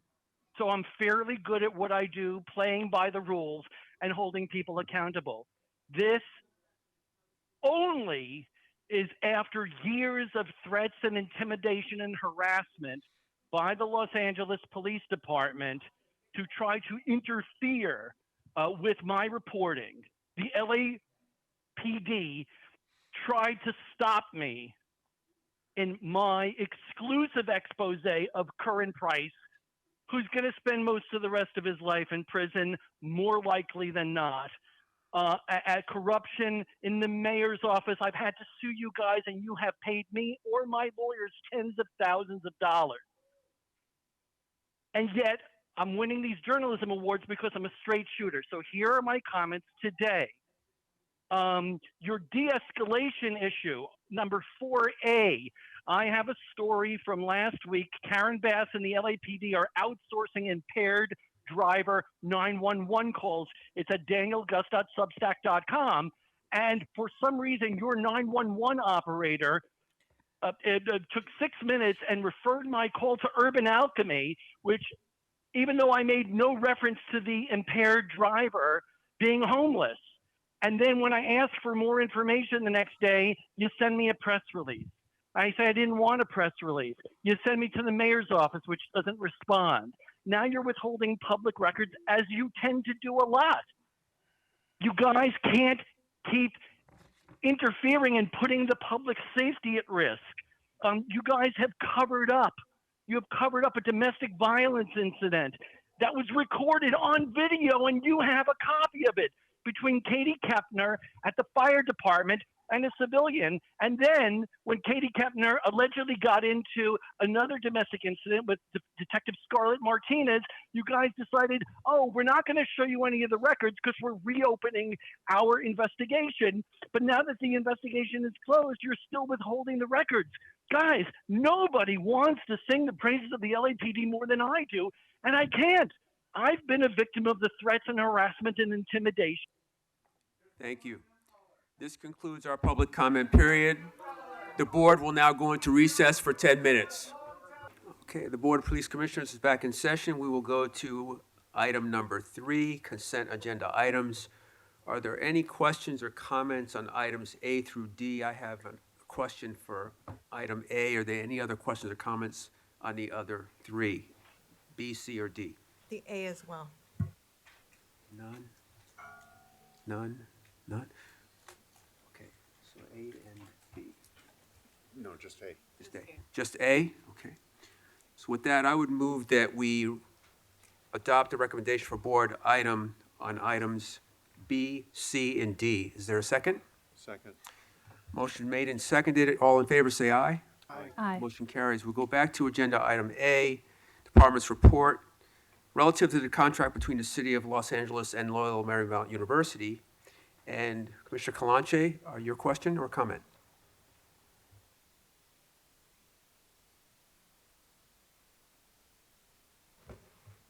Do you want me to ask what? Okay. I'm like, who am I asking I'm sorry, questions we'll to? need Yeah.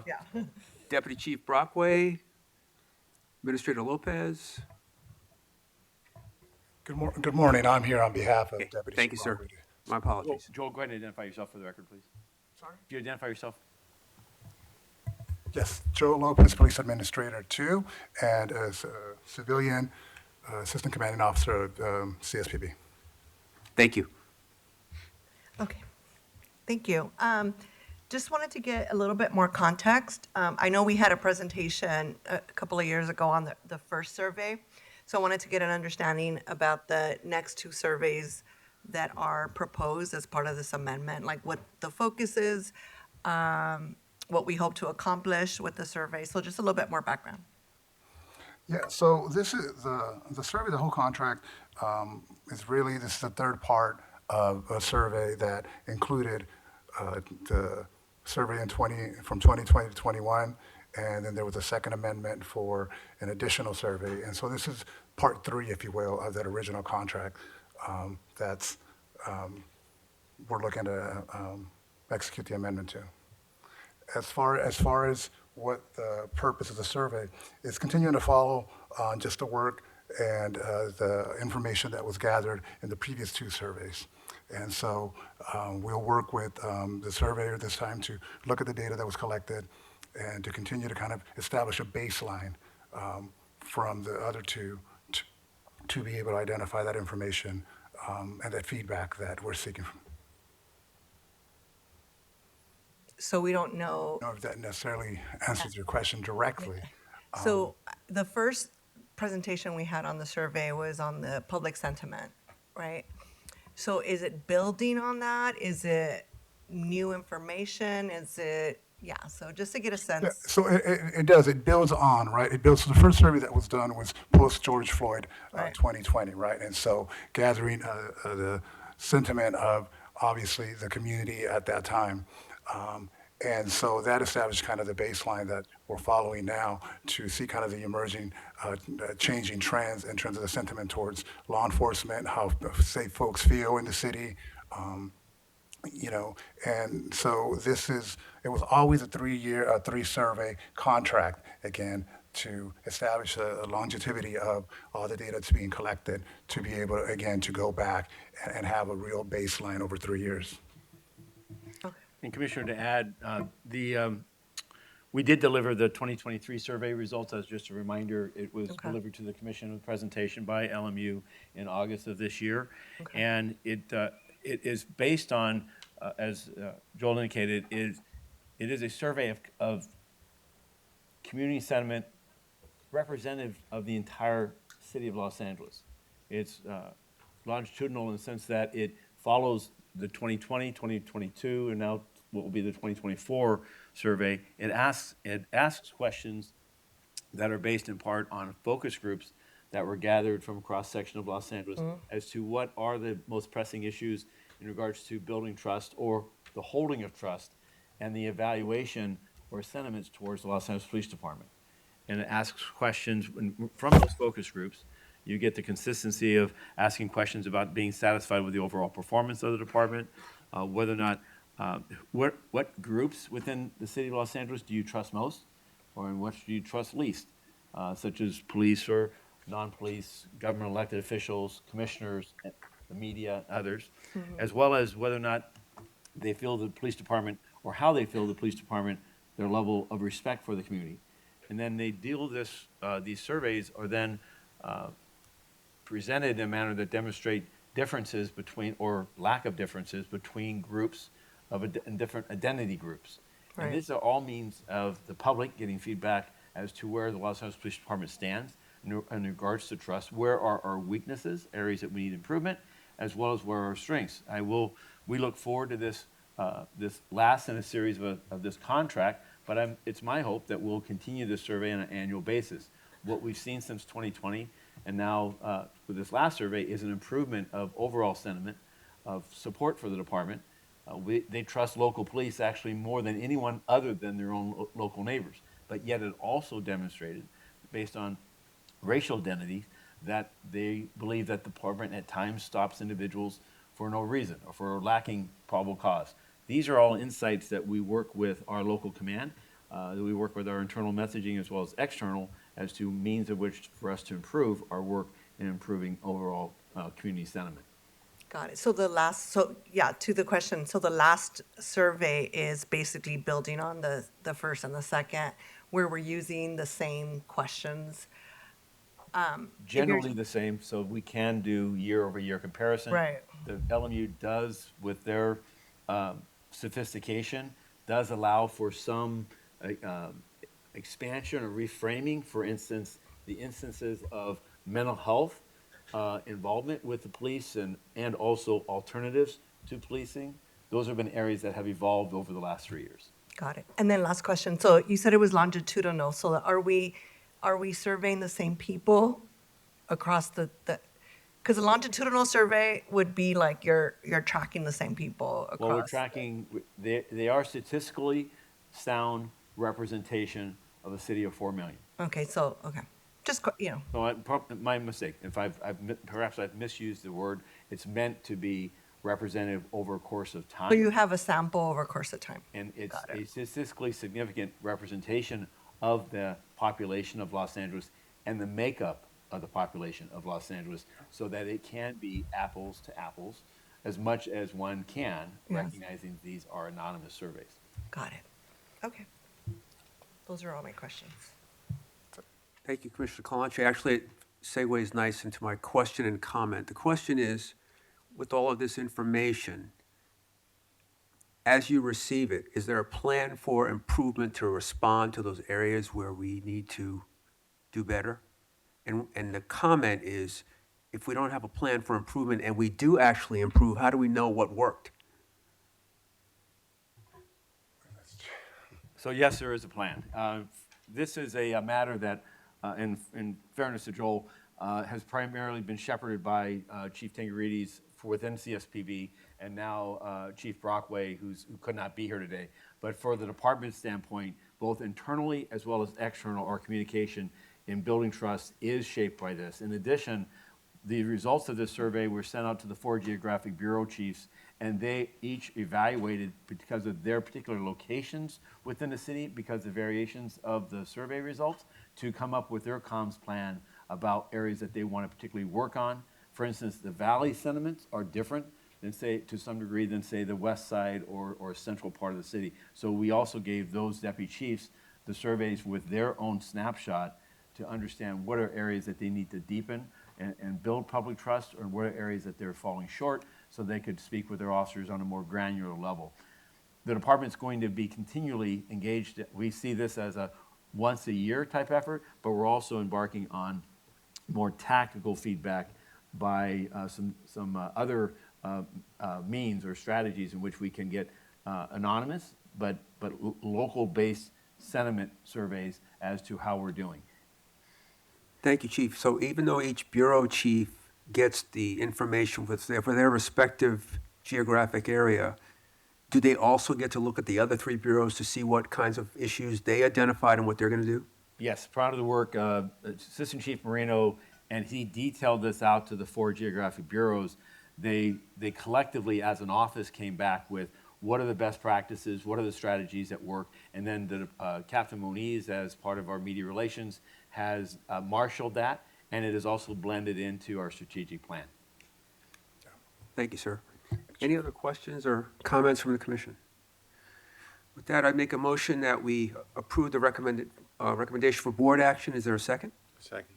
Moved and seconded. All in favor, say aye. Aye. Motion carries. Thank you, sir. We will now move on to item number 4, regular agenda items. Item A is this department's verbal presentation and discussion relative to the grant application and award for the 2023 Law Enforcement Agency De-Escalation Grant, Community Policing Development Program, as requested by the commission. So we have Captain Mota. How are you, sir? Good to see you.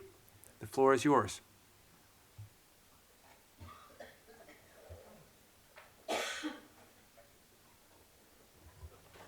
Mic check. Thanks.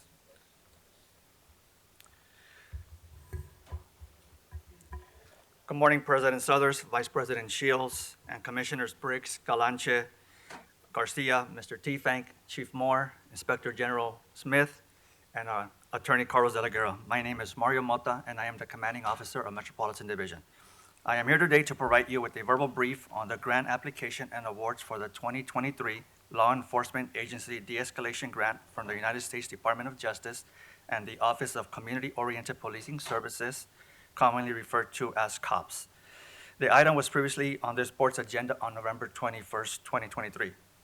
I am here today to provide you with an overview of how Metropolitan Division, specifically the Special Weapons and Tactics Team, which is SWAT, will implement this training, evaluate the performance, and ultimately the program's effectiveness. With your approval, President Suthers, I can begin. Please do. I'm going to start off with a brief background. I want to start by first sharing some background information on why LAPD SWAT is seeking this very important funding. Considering recent events involving violent encounters with police officers and members of the public throughout the United States, our SWAT crisis negotiations team, which I will refer to as CNT, developed an 8-hour de-escalation and disengagement course to share with law enforcement personnel throughout the state of California. Currently, there is no singular issue that erodes community trust than excessive force by law enforcement officers, particularly when we deal with people in crisis who may be mentally ill or suffering from or suicidal conditions. In 2019, following several controversial officer-involved shootings throughout California, the state legislature directed the Commission on Peace Officer Standards and Training, which I will refer to as POST, to develop a comprehensive certified curriculum geared toward de-escalation and geared towards de-escalation and resolving volatile incidents peacefully. Funding through the Innovative Grants Program was put in place to facilitate this very important training. That same year, our SWAT CNT cadre took it upon themselves to voluntarily submit an application and were awarded the grant after developing an 8-hour course that encompassed crisis communication, de-escalation, disengagement along with 4 hands-on scenarios that emphasized the same when dealing with mentally ill or suicidal subjects. The hands-on scenarios were tailored towards changing mindsets and police culture through education, as it was too important following another significant event in Minneapolis, which was the death of George Floyd. This explosive topic was vital to rebuilding trust between the community and law enforcement. Our CNT for Officers program started in 2019, and the last class graduated in 2021. In total, we put 759 students through that course. 80% of them were LAPD officers, and the other 20 were from outside agencies. Why SWAT? This team responds to some of the most volatile incidents in the city, yet the goal is always to resolve each peacefully whenever possible, as demonstrated by their proven track record. Regarding this current grant, since concluding the 2019-2021 state grant, the SWAT CNT cadre has sought to continue this training due in large part to the overwhelming requests from patrol officers and other entities and agencies to attend this 8-hour CNT and tactical de-escalation training. Right now, we have a current interest list of folks asking for this training.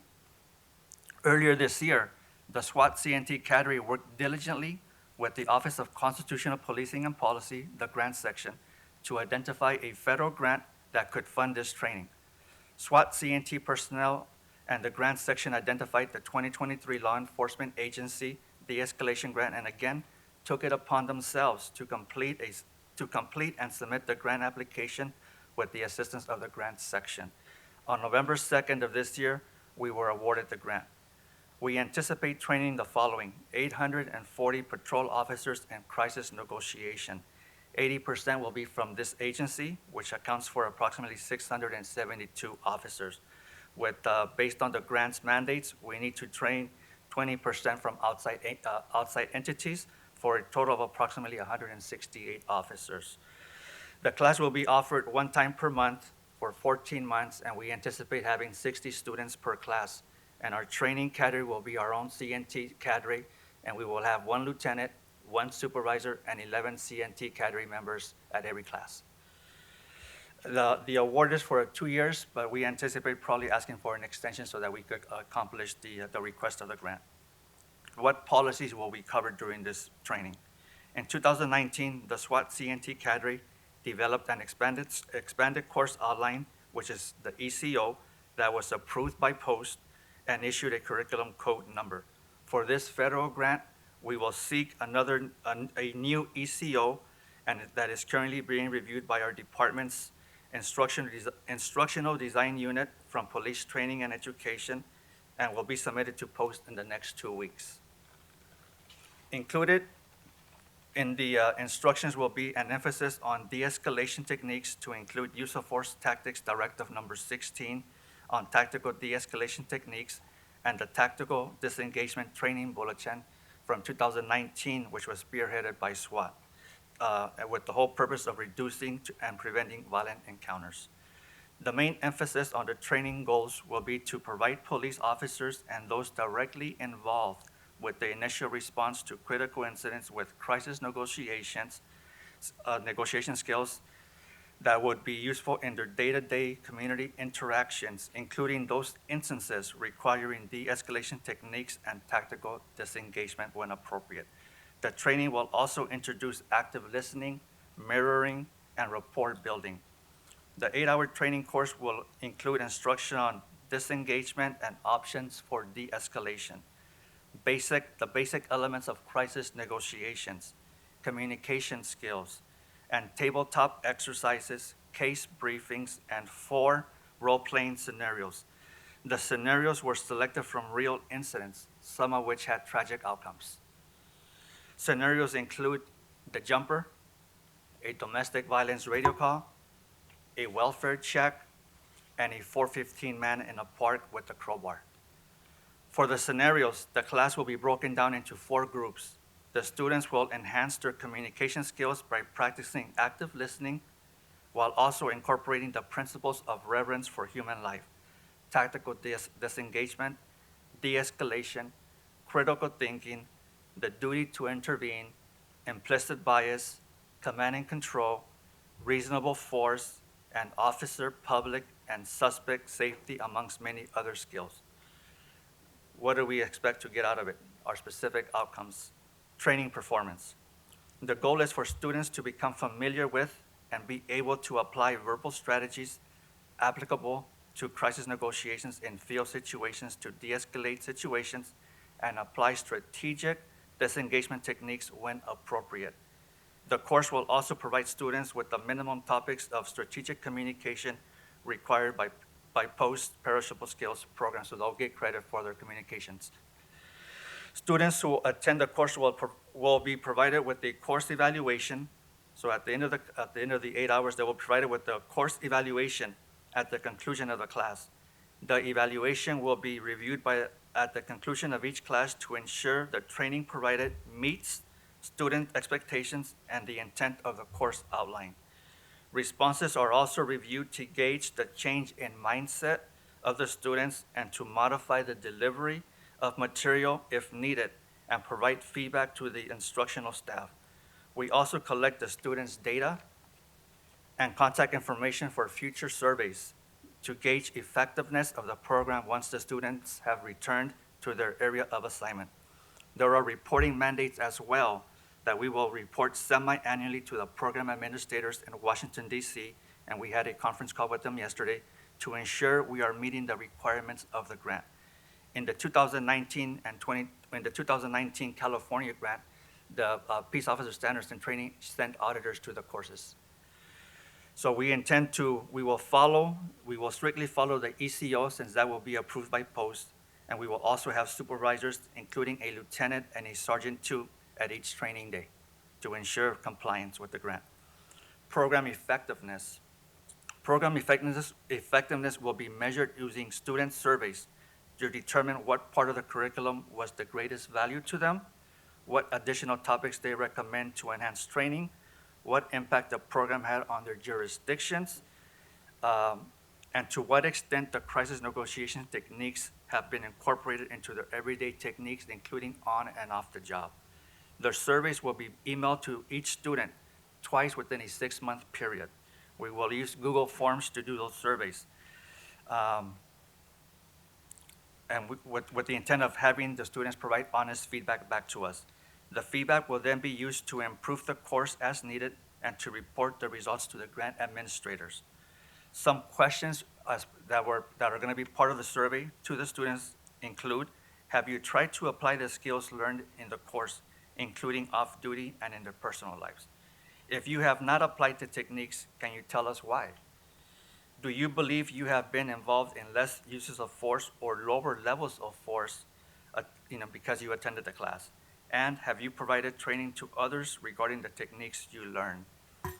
As a quick snapshot, commissioners, from the last class, some of the responses to the first question, 87.7% of the respondents stated they have tried to use the skills learned.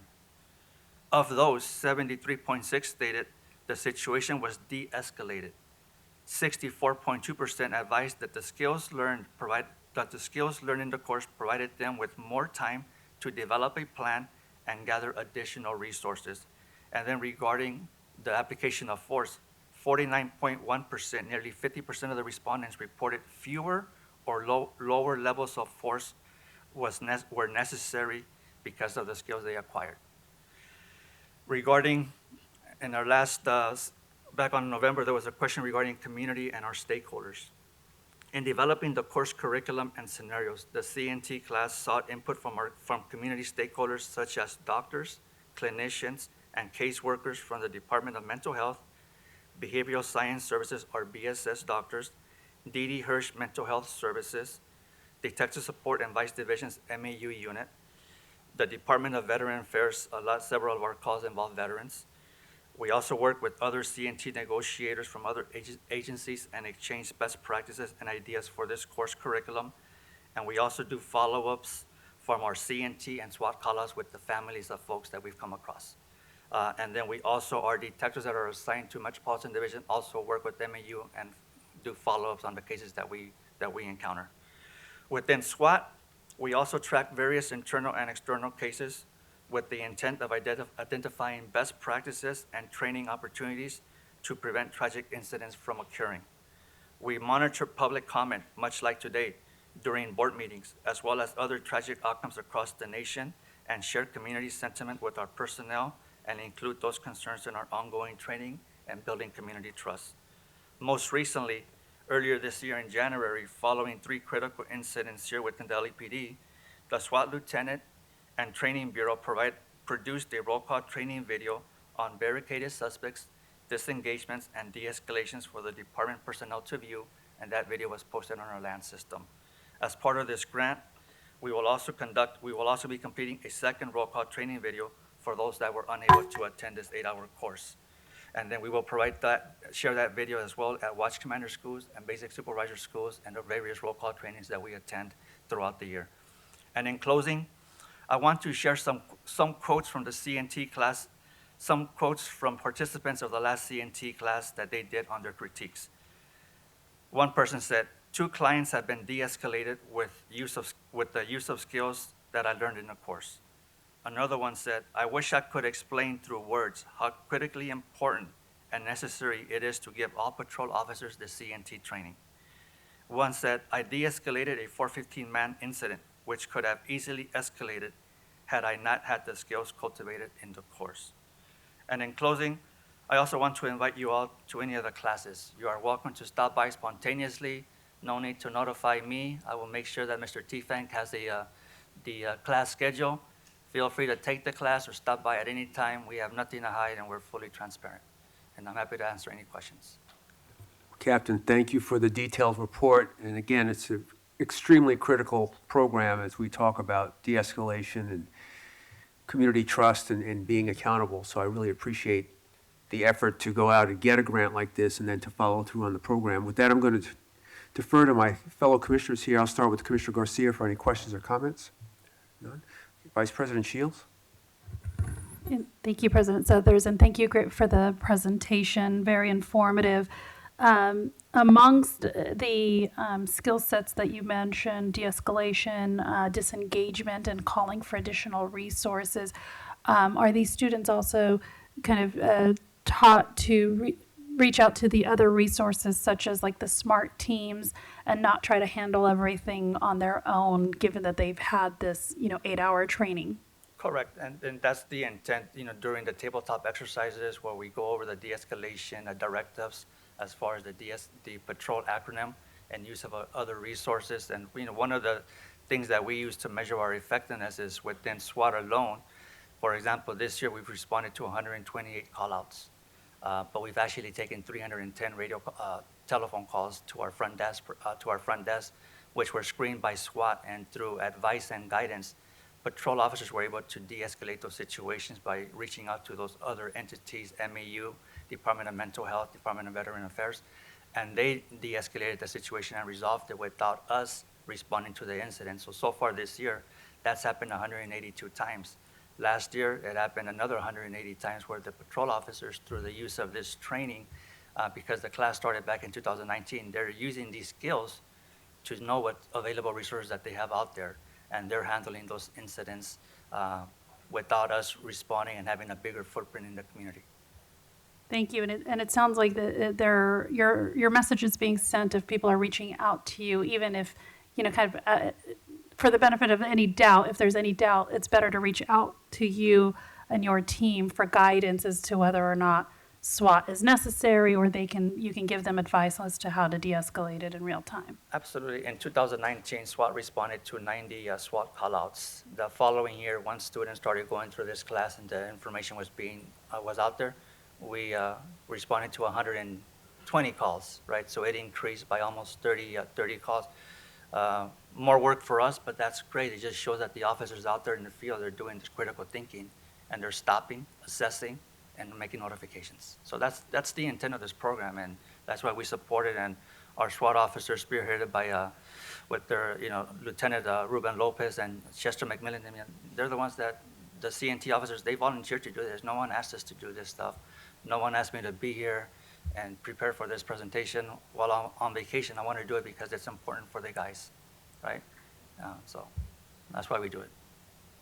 Thank you. Commissioner Briggs. Thank you, Captain Mota, for being here on this holiday weekend during your vacation. Yeah. That's what I do. I may have missed this during your presentation. How much is the grant? $250,000. Okay. And again, I may have missed this. Is this going to be mandatory training for all patrol officers? So this is the second iteration of this training. Right now, it is not. Basically, once we have it up and running and it's set to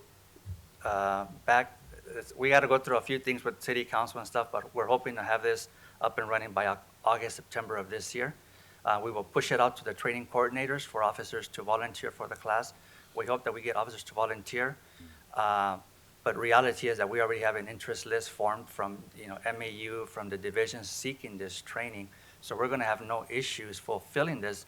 But as a offset to that, we also have other training available to officers that we provide through Metropolitan Division and Training Division as far as critical thinking, force options. And so far this year, we've trained 1,347 officers in that aspect of training, which also talks and goes through scenarios as far as options to consider when it doesn't involve a firearm. Maybe it's a baseball bat and a metal object. So we're doing it both ways through the CNT training and also through other means through training bureau and training division with the partnership of Metropolitan Division.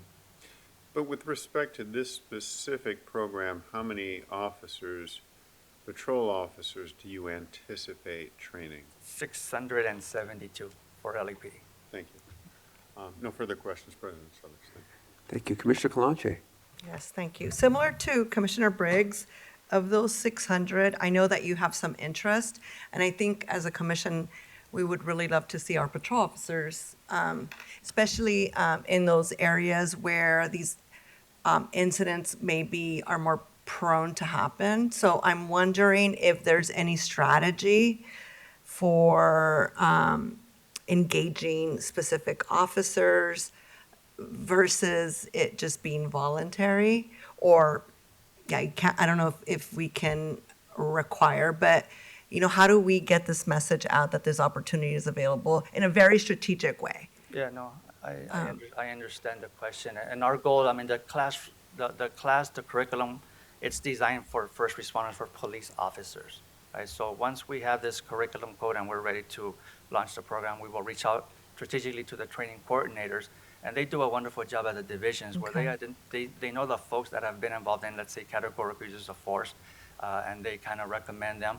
But reality is that officers are actually, they're aware of this program, and they've been waiting for this program for like the last year and a half to come back online. And Commissioner, I'll add that Mark Reyna, Deputy Chief over Training Bureau, his charge in his area of responsibility, these are one, as the captain so well indicated, this is one of a series of training. Right. So it is our expectation, and Chief Reyna manages through the training coordinators to ensure both of your inquiries, which is the right people are getting this training. And what I'm encouraged by and continue to be encouraged by is that while we may have a perception or concern that people are avoiding this, in reality, there's ample crowds of officers who see this for its value and are looking for the opportunity. But there is a strategic delivery training that, as you may recall, from each year as we do our use of force review report, we identify the areas of strengths, also where areas of weaknesses or areas that we need to see further improvement. And Training Bureau ensures that their ongoing strategic delivery of training meets those needs that are being seen as far as our field performance. Perfect. And I don't believe that officers would be trying to avoid it. I would actually think that more would want to participate. I just wanted to make sure that we're strategic and like who we reach out to. So I appreciate that. I do have another question regarding the scenarios. I think for the commission, we've been talking about this for a while now, addressing, and I know that in one of the scenarios, there was like a crowbar scenario or metal object. I know for us, one of the areas of concern is edged weapons. So I'm wondering if that's something that you've considered as part of your training. Correct. I mean, the scenarios like the one that I referenced, the 415 man in the park with the crowbar, I mean, that's not a firearm.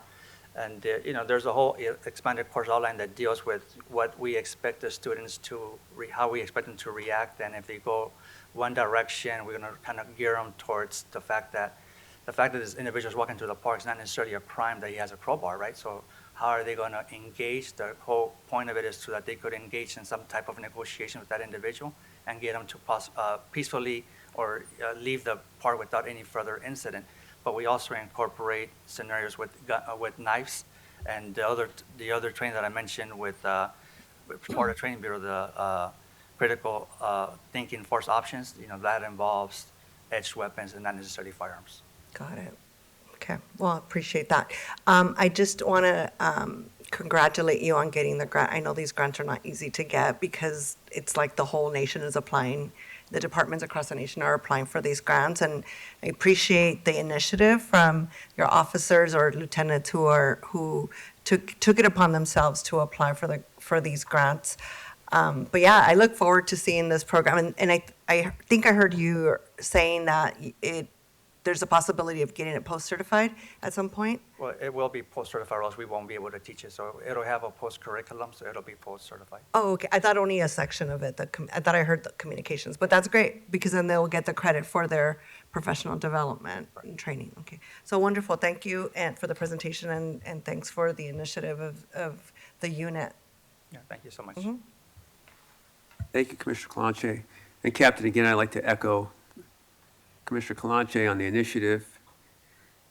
I did want to ask you, so you have 672 of the 840, and then there's 20% that's available to outside agencies? Correct. How are they made aware of this opportunity, and then how are they selected? So like right now, we have an interest list from Department of Mental Health, and we're actually partnering with them on February 21st on their Wellness Day. They're going to have 23 other local law enforcement agencies. They're going to have a mental health wellness day. So we intend to, we're going to give them training, but at the same time, we're also going to talk about this course because they specifically want us to go and talk about the CNT course. So that'll engage them or intrigue them as far as participating and identifying people, which are usually their first responders and clinicians that are going out to these radio calls in their jurisdiction. And those will be the folks that we're kind of trying to elicit to participate in this training. And aside from that, we also have our partners with the fire department. They're interested in the training, so they're aware of that. So within the great partnership of the CNT community, including the FBI and other DOJ partners, we put that information out on their land systems, and they understand. They reach out to sign up for the class. Well, thank you, Captain, and we'll reach out to Mr. T so we can find out the schedule. I'm sure everyone here is very anxious and enthusiastic about this program, and you will see us there. So thank you for the presentation, and enjoy the rest of your vacation. Thank you.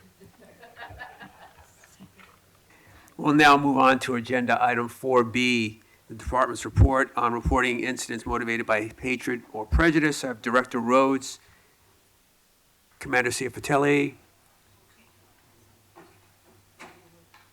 Chief Okay, Commander Mastic?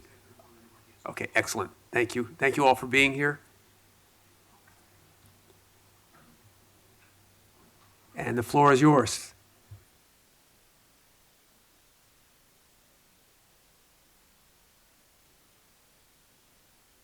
All the police commissioners, as well as Mr. Teefank, Chief Moore, and Inspector General Smith.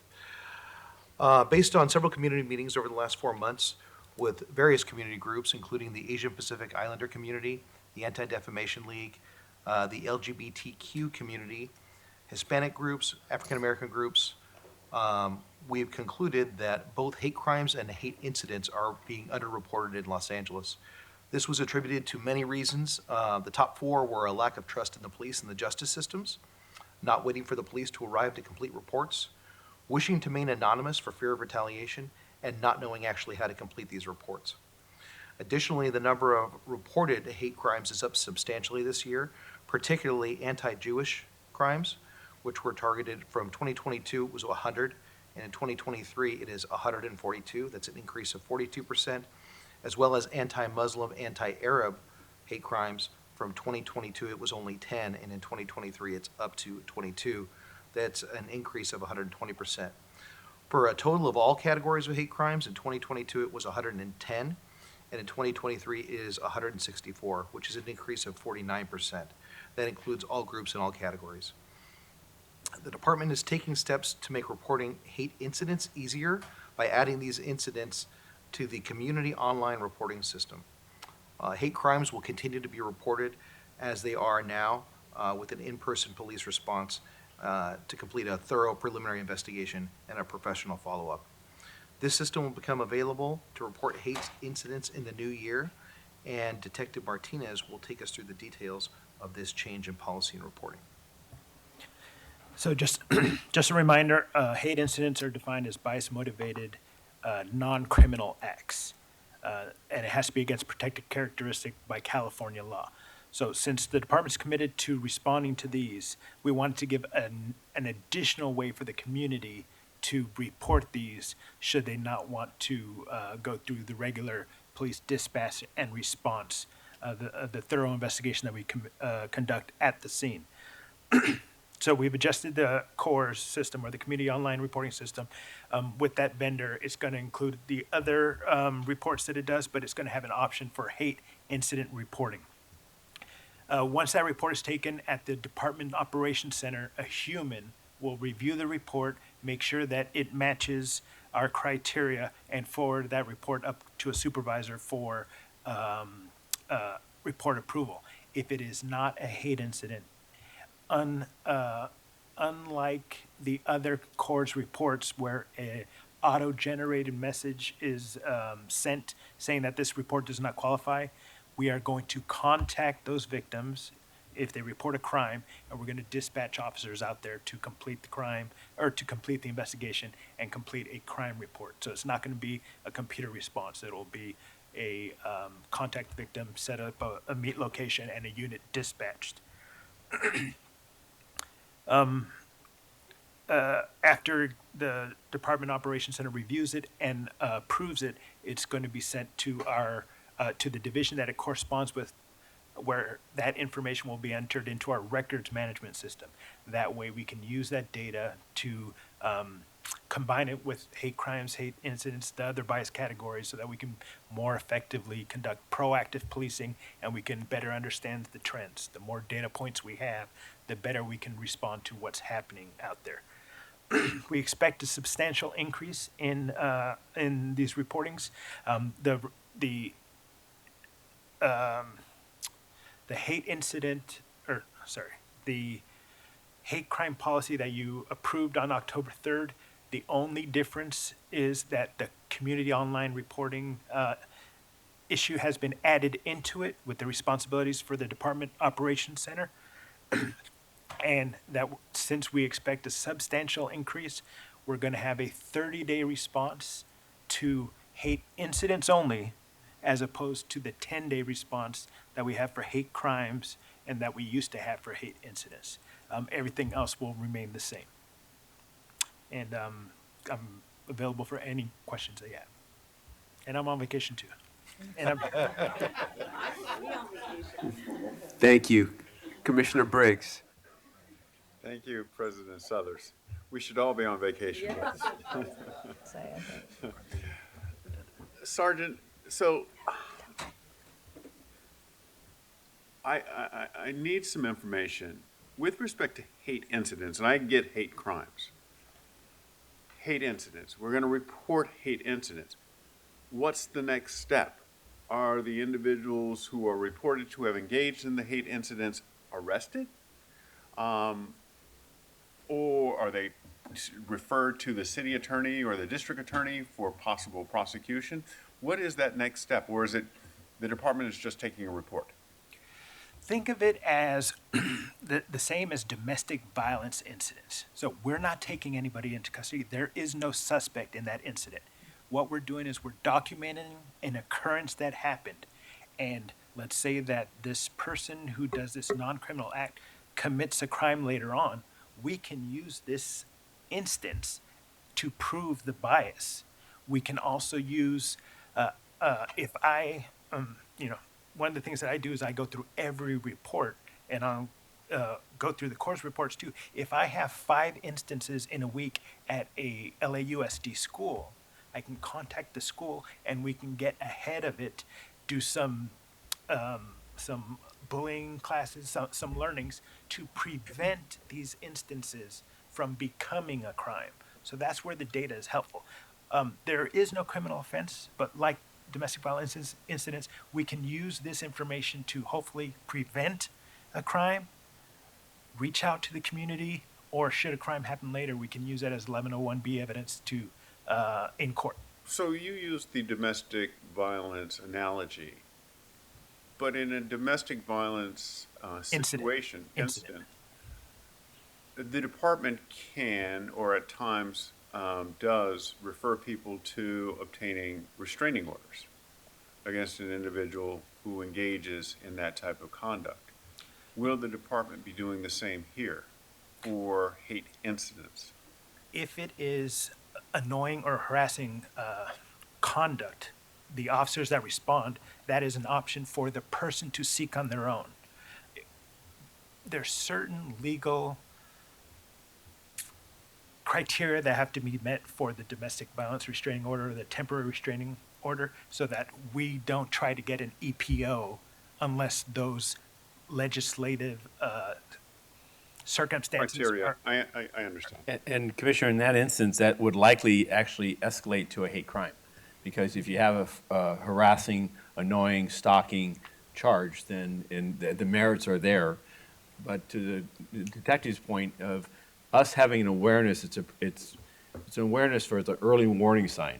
There are also opportunities as we take advantage and we can identify the individual involved, recognize that a number of these instances will be a passing motorist or a pedestrian encounter where the identity is not known. We want to know that information for trend information, to know the frequency and the locations where there's hotspots or there's aspects of concentrations of hate instances. And how does that overlay with community sentiment?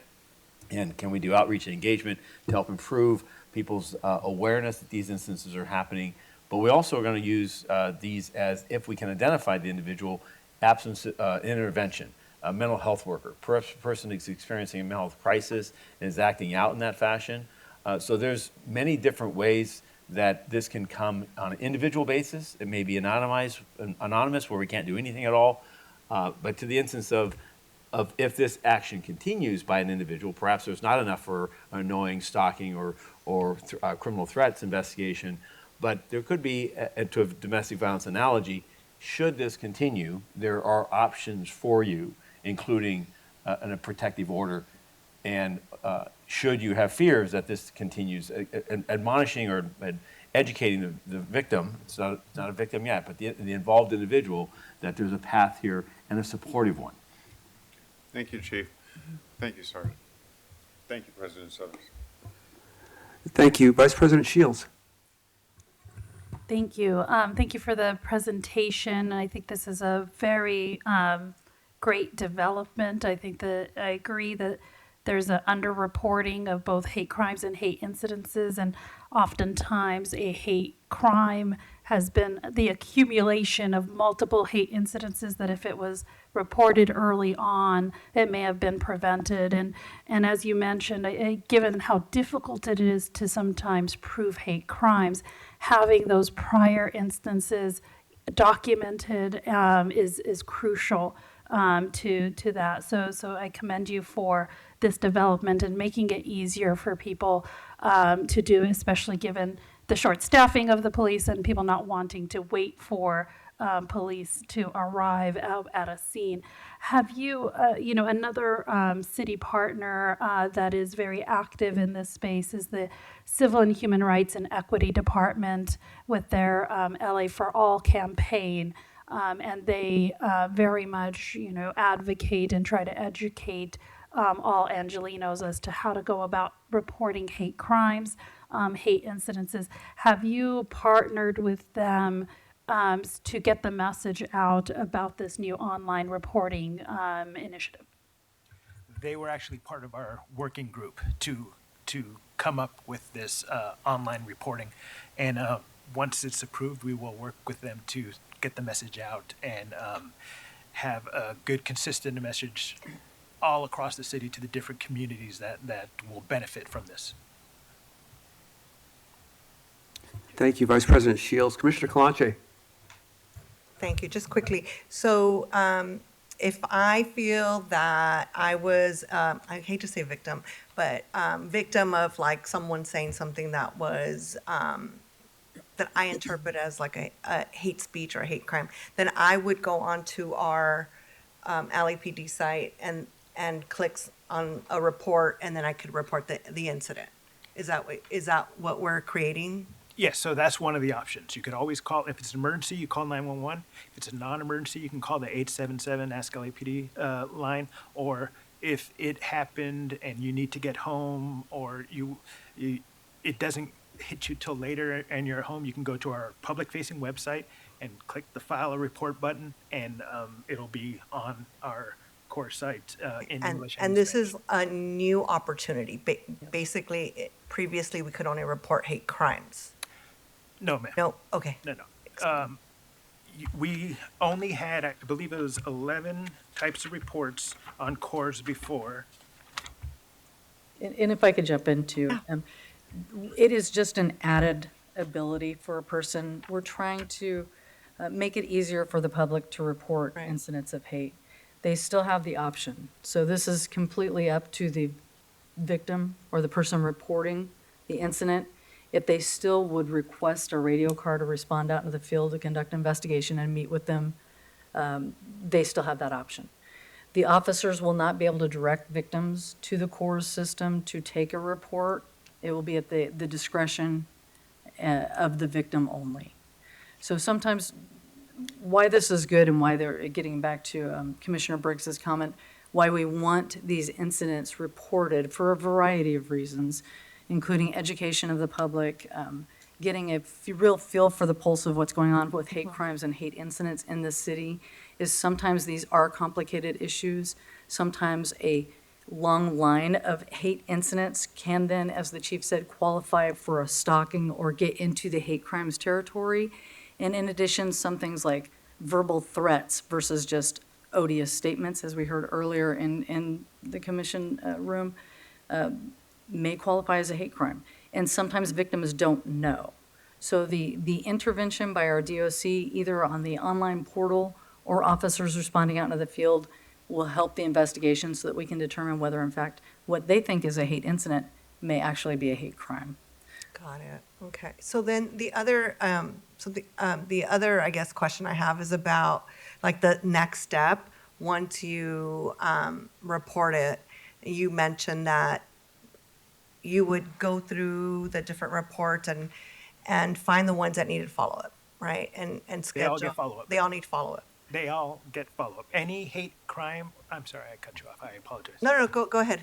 I'm just trying to understand this. Any hate crime or hate incident automatically gets a follow-up. Got it. So if you complete your report through the core system, the Department of Operations Center personnel will make sure that it's qualifies, it'll get approved, it'll get sent to the division, and then it'll get assigned to a detective. And that detective will follow up. Do you have any additional information? Have you received our partner agencies' information from our hate crime brochure? You can visit our website, and we have, Asian Americans Advancing Justice, CARE, the ADL. We have all this information. That's the follow-up portion on the investigative side. And then we also have follow-up on the community policing side, where our community relations office at that division will either reach out to the victim or to the community. We know what happened, what can we do? So this is on every single hate crime and hate incident that it's mandated by our policy. Okay. No, because you had mentioned that you would like sift through. I do personally. Okay. It's the coordinator. He Okay. sees everything. Okay, got it, But got it. the individual reports get sent out to the areas review them and have appropriate. Got it. So then I was going to make a suggestion, something to think about. When folks report, one of the reasons, from my understanding, there's like no research behind this, but just living, growing up where I grew up, one of the reasons some folks don't report crime is they don't want an officer coming to visit them. And I know that you mentioned that you would schedule some sort of meetup place, but one of the things to consider now with technology is like being able to do like a Zoom, meeting. So I would just recommend that, because I think that sometimes hate incidents involve neighbors or things like that. So just something to think about, or a recommendation. Yeah. One of the and this is only to crimes that are reported that we cannot complete the report. When the DOC personnel contact them, they'll agree on a place for the police to meet. It could be that they want to come into the station. It could be meeting at a Starbucks or something like that. But that is a very valid point. Yeah. Okay. Well, thank you. Thank you for this. Thank you, Commissioner Calanche. Commissioner Garcia? Yeah, thank you. Question, just if I heard correctly, so it's a 10-day response for hate crimes and 30-day response for hate incidents? Yes, sir. And is the delay on your end to process and get those to the division? And I don't mean delay in a bad way, I'm just trying to understand where there's an opportunity for more resources. Or is the greater part of those 30 days or 10 days at the division level getting it from an officer assigned to actually making contact with the community member? What it's currently at is 10 days for both. And it's at the division level to do the investigative follow-up and the community relations or community policing type follow-up. It isn't consistent with our Category 1 investigations, our serious crime investigations that detectives handle. For only hate incidents, it's being changed to 30 days, knowing that the volume is going to substantially increase, and the newness of it, the time that I'm going to need to train the department on the new policy and that kind of stuff. Does that answer your question, sir? Sort of. So I guess we're assuming there's going to be some uptick in volume, and then at some point, hopefully, we're looking at the required resources to handle that volume so that we can get back to the 10 days. To engage the problem, yes, sir. Yes, sir. And also hate crimes still hold that same priority with the 10-day follow-up. Yeah, okay.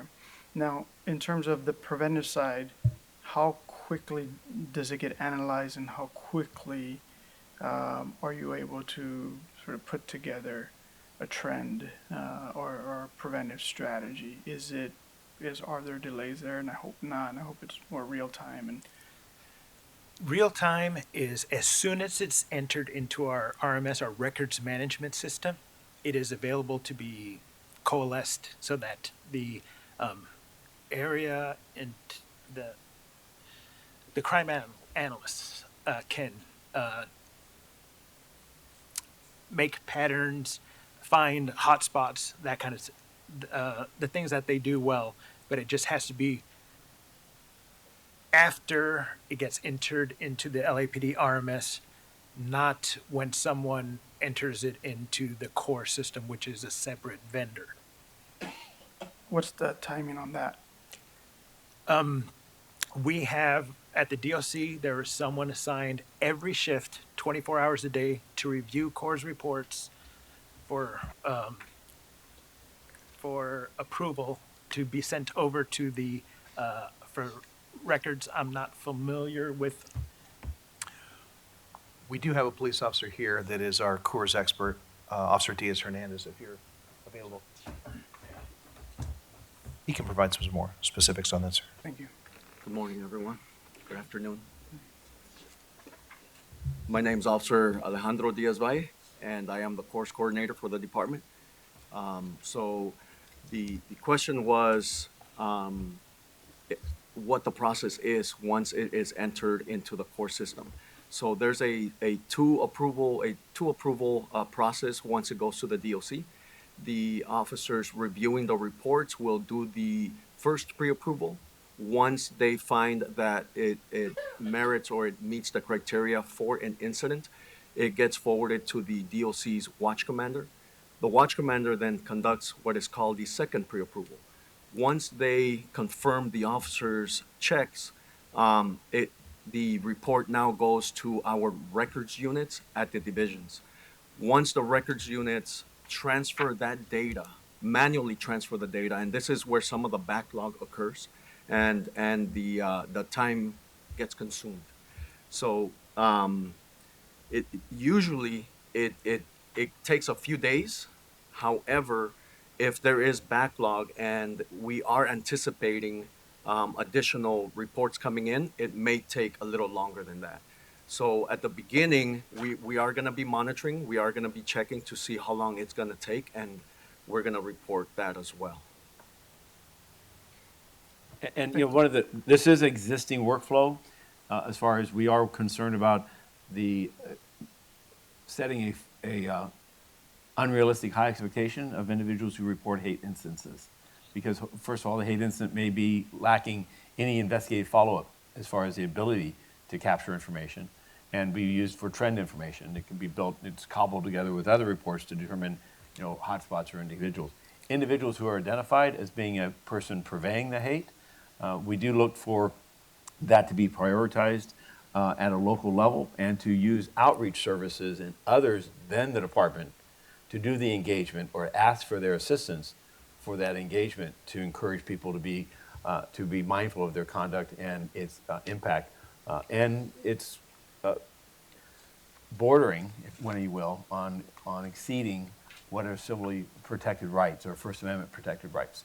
So the 30 days is also timelines that we use on other suspected instances that don't amount to crimes. So we think that that's a service level that is comparable.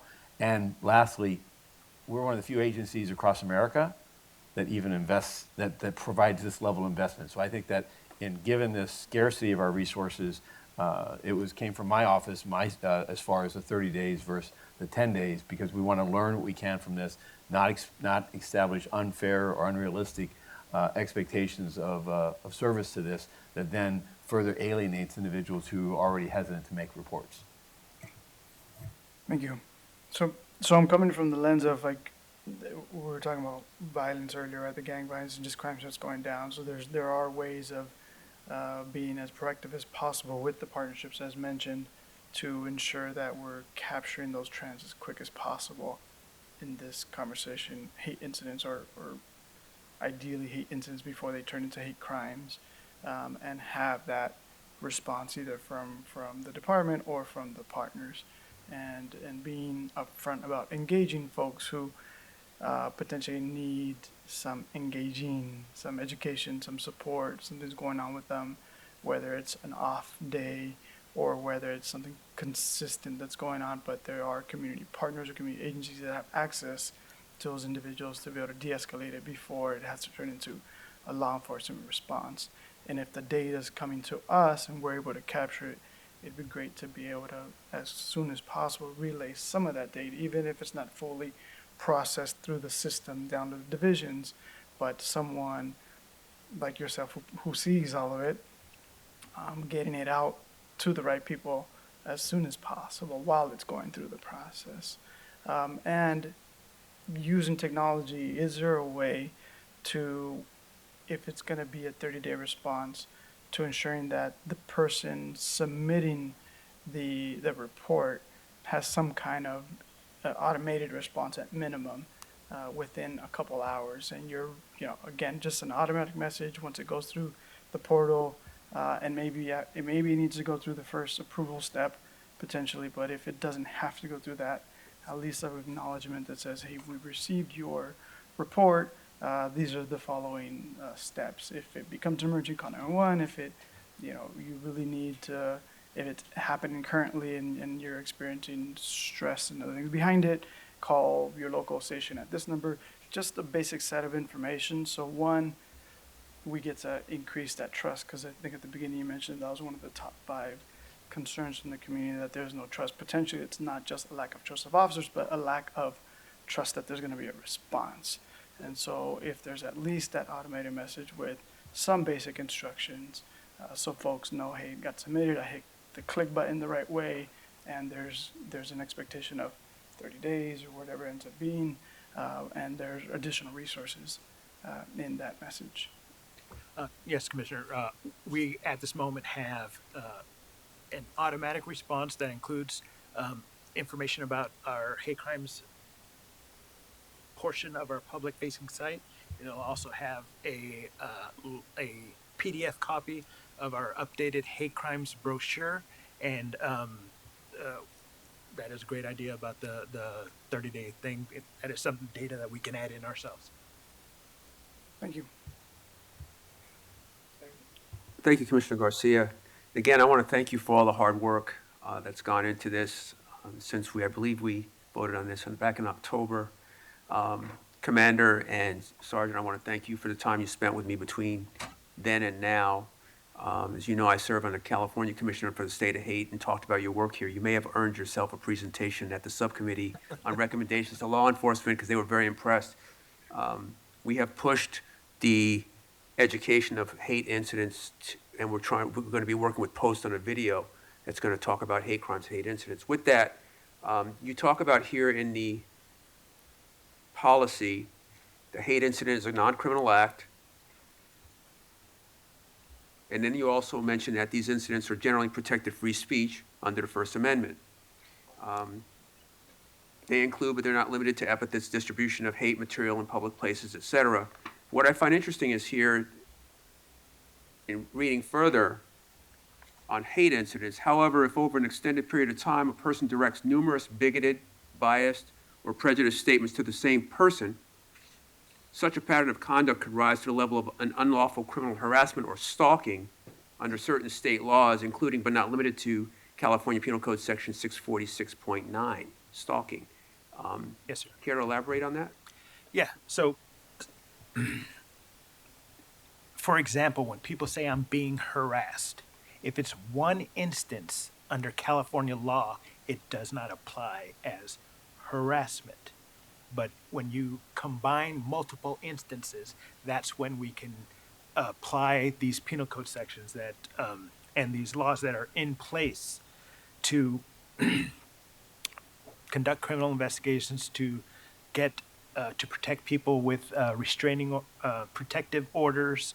And in California, although there is a hate crime statute, it is very, very rarely used. What we usually do is, if the elements are met for the allegation, what's commonly called an enhancement, to attach to the criminal act of harassing, annoying electronic communications, stalking, we can get the enhancement of the bias motivation to make it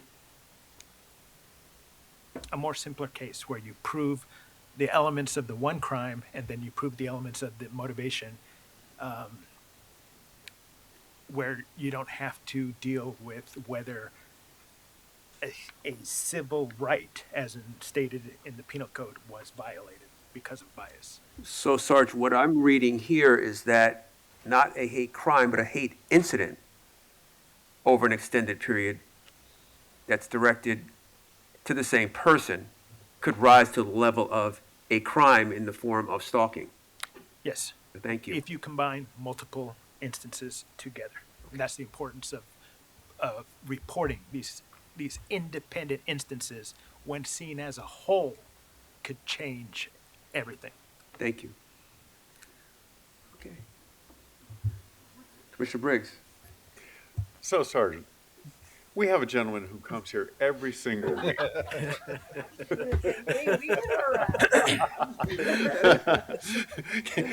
Can we report this? You don't have to answer that. The city attorney will shut us down, but that's okay. I mean, Understood the definition. With that, I would move that we recommend, see, we're on B. I want to make sure I'm on the right one. That we approve the department's report. Is there a second? second. Motion's been moved and seconded. Is there, all in favor, say aye. Aye. Motion carries. Thank you all for your hard work. We really appreciate it. It's a very important issue, and enjoy the break. Thank you. Thank you, Commissioner. Next, we have regular agenda item 4C, Department's report relative to selected organizational assessment services contractor for the department. And we have Director Rhodes, we have, I'm going to take the liberty here, Deputy Chief Flores, Dr. Dorian, and Captain White. I know you're not Captain Ramos. Thank you all for being here, and you have the floor. Thank you. Good morning. Good morning, President Southers, Vice President Shields, Commissioners Fabian Garcia, Briggs, Calanche, Inspector General Mark Smith, Chief Moore, Executive Director T-Fank, Mr. T-Fank, and Attorney Carlos de la Guerra. As stated, I am Commander Ruby Flores, the Department's Diversity, Equity, Inclusion Officer.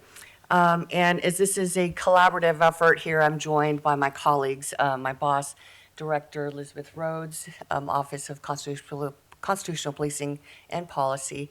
My partner to my left is Captain, soon-to-be Commander Steve Ramos, who currently oversees the Diversity, Equity, Inclusion Division. And to my right is Captain Shannon White. At the time of, she's now assigned as the Commanding Officer of Harbor Division. At the time of the work that we're conducting here for the RFP, she was the lieutenant in charge and overseeing this project under Captain Ramos. And then to my right is our chief psychologist, Dr. Edric Dorian, who also was consulted and intimately involved in not only this RFP, but in some of the workplace issues that we will be discussing in terms of the internal health of the department. So in terms of background for this RFP, as you know, over the last few years, the department has conducted multiple internal surveys as well as partnered with outside evaluators to assess the health of our workforce under both broad and narrow contexts. These efforts have provided valuable insights into employee concerns and their impact on the relationship with the department. Additionally, each evaluation included key findings suggesting that the department develop deliberate steps to, number one, ensure equity and freedom from discrimination. Secondly, to strengthen engagement across diverse backgrounds. And lastly, to promote inclusive leadership interactions. In order to develop action plans and to achieve these goals, a comprehensive analysis specific to the department is required to identify root causes and sustainable solutions in line with the department's commitment to diversity, equity, and inclusion.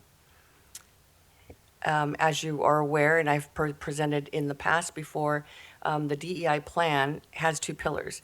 The first one is dedicated to internal improvement within the department through introspective examination, and the other emphasizes external engagement with the community through partnership and collaboration.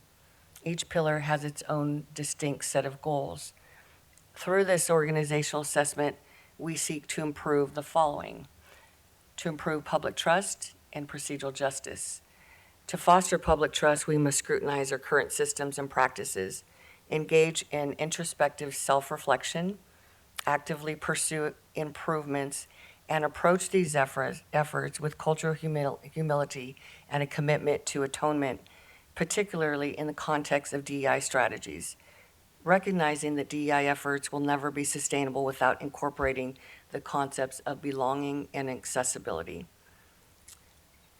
Procedural justice holds equal significance for all employees, contributing to a healthier workplace, higher retention rates, and a genuine sense of inclusion for all. So thus in turn extends to our interactions with the communities that we serve, which foster an environment of fairness and trust. So the forthcoming climate study that was conducted this past year by UCLA Anderson School of Management for the City of Los Angeles is expected to be released by the end of the year. Just this morning, I made a call over to Personnel Department, still pending its final approval and release. And this study, we're hoping, or we know that it would provide essential insights that will serve as the foundational basis for this organizational assessment that we are requesting. In terms of the scope of work, the contract is to be no more than $300,000 and must be awarded into service prior to the conclusion of the 2023-2024 fiscal year. The RFP divides the scope into 3 phases. Phase 1, organizational assessment. Phase 2, recommendation and implementation plan. And Phase 3, the presentation of the implementation plan. At this point, I'm going to turn it over to Captain Ramos, who will talk about the selection process and go further into detail about the performance schedule and the timeline for the company that we are recommending. Good morning, everyone. I won't go through the whole list, but good morning. Thanks, sir. So I'm just going to provide a brief overview of the selection process and then some of the background and details on the company that we're recommending for the RFP. So on August 18th, the department released the RFP to potential proposers. The RFP and what we were looking for was put together largely by Captain Shannon White, at that time Lieutenant. This is really her spearheading the whole thing, along with our team at DEID. So I really just want to appreciate and focus on, or congratulate her for her work on this and finally getting it to where we are today. As part of the process, each proposer had to meet several critical criteria to be considered for this opportunity. Those included providing information about their organization's background, demonstrating their ability to perform the required work, and showcasing their staffing qualifications, among other important factors. On September 14th, Captain White, James Asseron, and myself held a mandatory pre-proposal meeting to discuss the project and answer questions from vendors. There were 29 potential vendors that participated in the meeting. Ultimately, only 7 vendors were submitted actual written proposals for the department to consider. That selection committee that we actually met with 7 vendors and reviewed their 7 proposals consisted of Director Liz Rhodes, myself, and Dr. Dorian. In addition to the written proposals, each vendor met with our committee on a video conference, and they presented their proposals over a 30-minute period. They answered questions from each of us, and then we actually assessed the qualifications on an individual basis based on a scoring sheet. Some of the requirements that we looked at were general qualifications and experience of the company, the pricing of their services, and adherence with the city compliance requirements. So there were strict guidelines that we followed. And then again, there were just 7 vendors that presented. The selection committee carefully reviewed all 7 vendors. Both the written proposals and oral presentations were weighed, as well as the way they answered the questions. And we kind of used the same questions for each group to see how they would respond. We chose Slalom to provide the organizational assessment for the department. Overall, their proposal and their experience aligns most closely with the department's requirements, and they offer a competitive price point. And they pretty much responded to the questions as we would like to see it, and then individually we scored that and then came back together as a group and unanimously thought that they provided the best service. And they are a local company, which provided us easier access to them, and they've had some great experience in this realm. They also provided a performance schedule. Their proposal details the scope of work to be completed and included an 11-week performance schedule that would be completed in the 3 phases that the commander, the deputy chief, just laid out for us. Their phase 1 organizational assessment They will work with our stakeholders to gain insight and alignment on the DEI current state across the LAPD. In tandem, they will review previous assessments, internal documents, policies, and key communications. During their Phase 2, which is their recommendation and implementation plan, they will identify the DEI vision and mission and align it with the LAPD values, goals, and challenges. They will synchronize on change objectives and outcomes and define DEI-focused success metrics. Their team will develop a DEI structured plan, roadmap, and tangible action plan. And then finally, the presentation and implementation phase. Slalom will support LAPD in socializing the recommendations and implementation plan to the Board of Police Commissioners and other relevant department and city stakeholders. As I mentioned, Slalom's a local firm. They're over here in West Hollywood in the city of Los Angeles. They have a diverse group of over 150 dedicated local employees and consultants. Since 2011, Slalom has worked with city agencies and private organizations to help define their DEI visions and identify DEI strategies to build foundations for sustainable and long-term changes. During the selection process, we also required references for Slalom. And every client contacted provided exceptional feedback on the company references that we obtained. I'll just highlight 3 of those that we spoke to that were more recent. They actually worked under the city of Los Angeles under Mayor Garcetti, and we spoke to Amanda DeFlo. So in 2005, Mayor Garcetti charted the first ever data-driven report on the status of women and girls in Los Angeles. The results demonstrated the need to support women across LA in a variety of ways.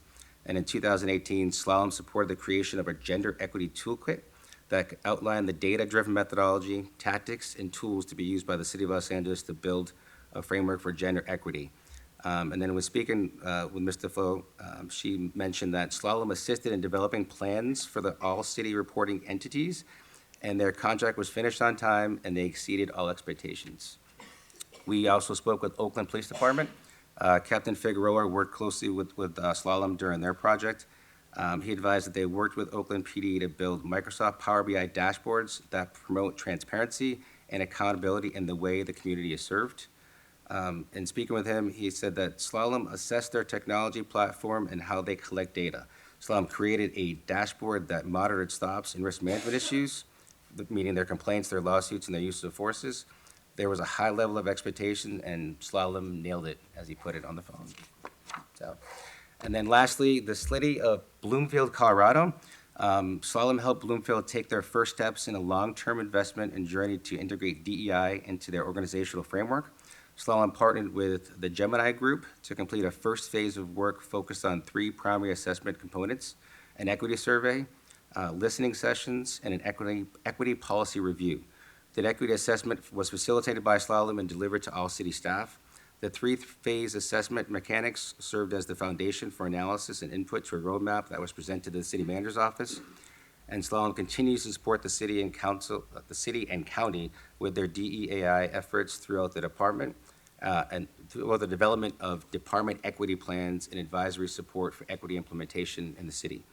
When speaking with Vanessa, she's quoted as saying, "The city and the county of Bloomfield initially began working with Slalom in 2021 in conjunction with strategies in their DEI realm. They were an essential partner, educated them with new concepts, and continue to contract with them today because they are so dependable and resourceful. The city of Bloomfield currently works with them as consultants in the development sector, and they have recently extended their relationship to include assistance in preparing the organization for compliance regarding the new ADA legislature.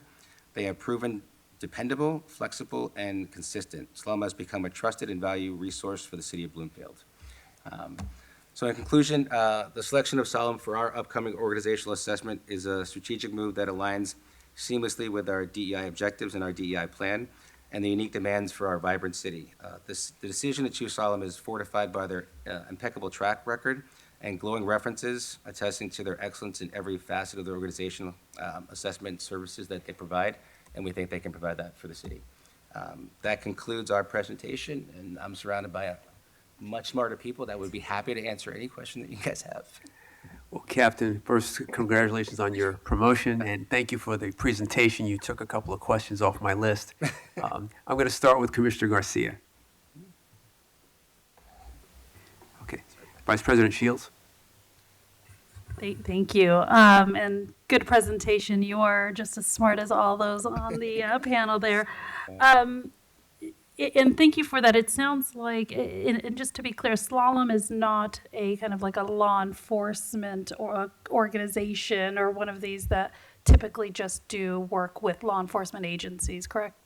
Yes, no, they're not. And actually, all 7 vendors, none of them were that. We had like Rand Corporation, KPMG, and some other big names, but this one kind of was close to home, the kind of the right size and fit, and then kind of address things where we weren't looking for something that was going to be generic and just pushed out like they've done with other organizations. Yeah, thank you. And it sounded like that they actually provide more tangible and, practical recommendations than sometimes when you're working with consulting agencies, they're just very high level and generic, as you put it. So hopefully that their recommendations are something that can actually be implemented within the department. And when you mentioned the 3 phases, you mentioned that the second phase was, recommendations and implementation, and then the third one would be socializing the implementation plan with the police commission and other stakeholders. I would just propose that the executive committee of the police commission be incorporated in your second phase before it goes out to the full socializing with all of the other stakeholders. That's all I had. Thank you. Thank you. Commissioner Briggs. Thank you. First and foremost, congratulations. Thank you, sir. Commander Flores. It's well-deserved, long time coming. Captain Ramos, congratulations to you too. Same. Proud of both of you. Thank you. Captain White, thank you for this tremendous work that you've put into this. I just want to say this, then I'll pass the comments. DEI is under assault in this country. I see it from the corporate level. We're being completely attacked from a lot of outsiders. But never more has it been important that we show that it is something that really allows an organization to grow, reflect the community that they represent, to have multiple voices within that organization. And here at the Los Angeles Police Department, in a city as diverse as Los Angeles, it is extremely important. So rest assured that you have this commission's support and will always have this commission's support with respect to these initiatives. Thank you all. Excellent. Thank you. And happy holidays. Yes, likewise. Thank you, Commissioner Briggs. Well said. Commissioner Kalanche. Thank you. Just briefly, I echo the sentiments, so congratulations to all. And thanks for your persistence in working on DEI, making sure that it was at, the top of the list of things that the department, and I know the chief has also been very supportive of moving DEI as an important part of the work that we do. Just an additional question on the scope of work, the research that's going to be done, which is like phase 1, with that, is it just including kind of like a historical search and document search, which I think that was described? Will it also include any focus groups or any conversations or anything else? So it should, if it's approved, we'll go back and work on the scope of work and get all the deliverables from them. But that was part of their assessment tools, looking at what has been done and looking at new ways, and using those as a point for new conversations and new work groups. So the final scope has not been approved, but that will be discussed when we move forward. Got it. Thank you. So that's it. I just want to thank you all for keeping this moving, and thank you, Chief, for your support of these efforts. Thank you, Commissioner. So as I mentioned, Captain, you took a number of questions off my list because my first question was, tell me something about slalom. But again, I just want to echo the compliments of my fellow commissioners for all the hard work that you've done here.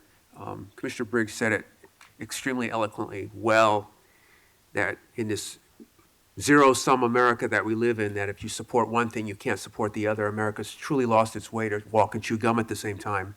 I'm really glad that the chief has prioritized this, and we are going to lean into this. I do have a couple of questions. The first one, Vice President Shields actually asked, because I was going to ask if they only work with law enforcement agencies, but I guess Oakland would certainly qualify that they understand policing agencies. But with that, I wanted to ask about Slalom, and if you can't tell us now, I'd like to know later, what's their company demographics with regards to the people who work for them? I can forward you the full assessment. They have a list of their actual staff. So I have a list here as part of the written proposal, and they have over 150 local, and I believe it was 12,000 globally. But we're more interested in the 150 local, and they attached about, I think, 15 or 20 of some of the local representatives in their resumes. So I think as part of the scope work process, we'll be able to kind of earmark who we would like to select for this based on their background and experience. But looking at it, they include photos and everything. It's a very diverse makeup. And then their presentation included about 8 or 10 people, and it was very diverse. The CEO's a male black. It was pretty much every spectrum you can imagine on the presentation, and then it looks like they're very diverse for their local consultants. Excellent, and they work with the previous administration as well. Yes, sir, with the Mayor Garcetti. The other question I have is, I'm assuming they're going to have the ability, once it's approved, to look at the UCLA study. Will that be at least a significant, if not important, foundation for their work? And anyone can answer that. Yes, I believe, and that report will be made public. And in some just offline conversations with the professors, they are willing to meet with them and have those conversations. So that will certainly be a benchmark, but also draw attention to some areas that we need to take a deeper look in and maybe establish. We talk about those focus groups specific to some of the things that were noted by specific groups, ranks, classification, job functions that were released or reviewed through the study. Excellent. I think you know what I'm going to say. With all due respect to Dr. Bendersky, who did a fantastic job with her team, it'll be really important for Slalom to talk to her postdoc researchers who helped put all that information together. I mean, they really know what people were saying. They put that together. They aggregated all of it for the report. But those are the kinds of facts and details we're going to need to know in really analyzing what that study says. I think it's very, very important. And we've got to get that right to get everything else right. So I just wanted to mention that. Absolutely, yes. It'll be interesting to see. That was done a year and a half ago, that survey. And so here moving forward, we can see if there has been any changes in the sentiment and the overall feeling of true belonging and inclusion within the department. Thank you. So I would move that we approve the department's report. Is there a second? Second. It's been moved and seconded. All in favor, say aye. Aye. Motion carries. Thank you again, and please do enjoy the holidays, and Yes, happy congratulations. holidays. Thank you. We will, or you get to stay. We will now move on to the final agenda item of the day. It's item 4D, Department's report relative to the notification requirements for traffic and pedestrian stops. And I have Director Rhodes and Captain Ramos. Good afternoon. I'm just going to switch chairs to one that's a little bit taller. In late September of this year, the governor signed AB 2773. The stated purpose of the legislature was to statewide, obviously, bill, to have a higher level of service from local law enforcement.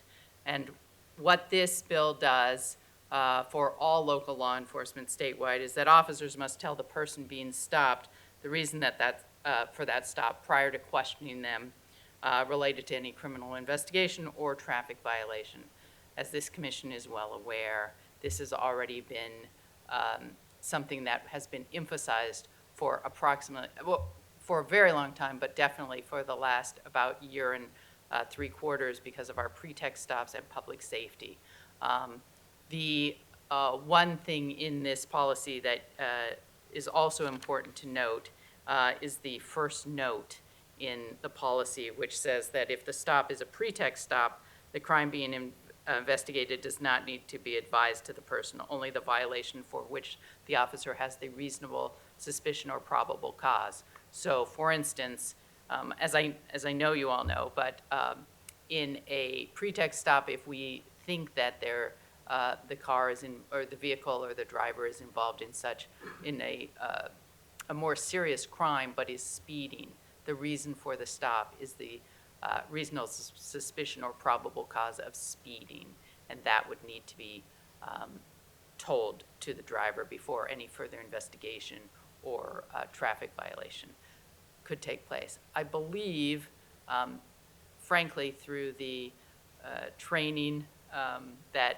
first Commander Lurie and then Captain Ramos really have emphasized in this past year and 3/4, our officers are much better equipped to know what pretext stops are, what are public safety stops, and we have been focusing through RIPA CompStat and training specifically on talking to the person stopped and informing them of what they are being stopped for.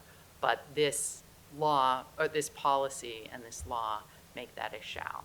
So that is where we are. And I have asked Captain Ramos to stay back because there are a lot of procedures for documenting, and Captain Ramos has been working on this extensively for over the past 2 years. So I think he's as always, a better person to answer any questions than I am. But if you have any about the law or the policy, we would be glad to answer any questions at this time. Okay, well, thank you, Director Rhodes, and I would defer to my fellow commissioners for any questions or comments. Anyone? I'm like, sure. So I understand the policy and what we're being asked to approve. You kind of noted this already, but what is going to change once we adopt this? So probably very little, or the hope is very little. However, as I think you're aware, our pretext stop policy talked about shoulds. Mm-hmm. This is the legislature acting, and this is a shall. So does this mean that we will be documenting or auditing the shall versus the should? So like, I'm trying to understand how this is going to change what we do, or is it going to require different reporting? Or it's just... Well, it does require different reporting, but what has been good procedural justice and what we have been training on has already been in focus. And what we have been asking and auditing, if you will, for lack of a better term, in our RIPA CompStat is being done already. So it's just basically changing the policy for the department? And the reporting has been updated because of this. So I could add a little on that too. So currently, like we do, procedure justice training is obviously big in the department. But again, to your point, it's a should, right? We always tell officers, you should explain why you're pulling over a violator.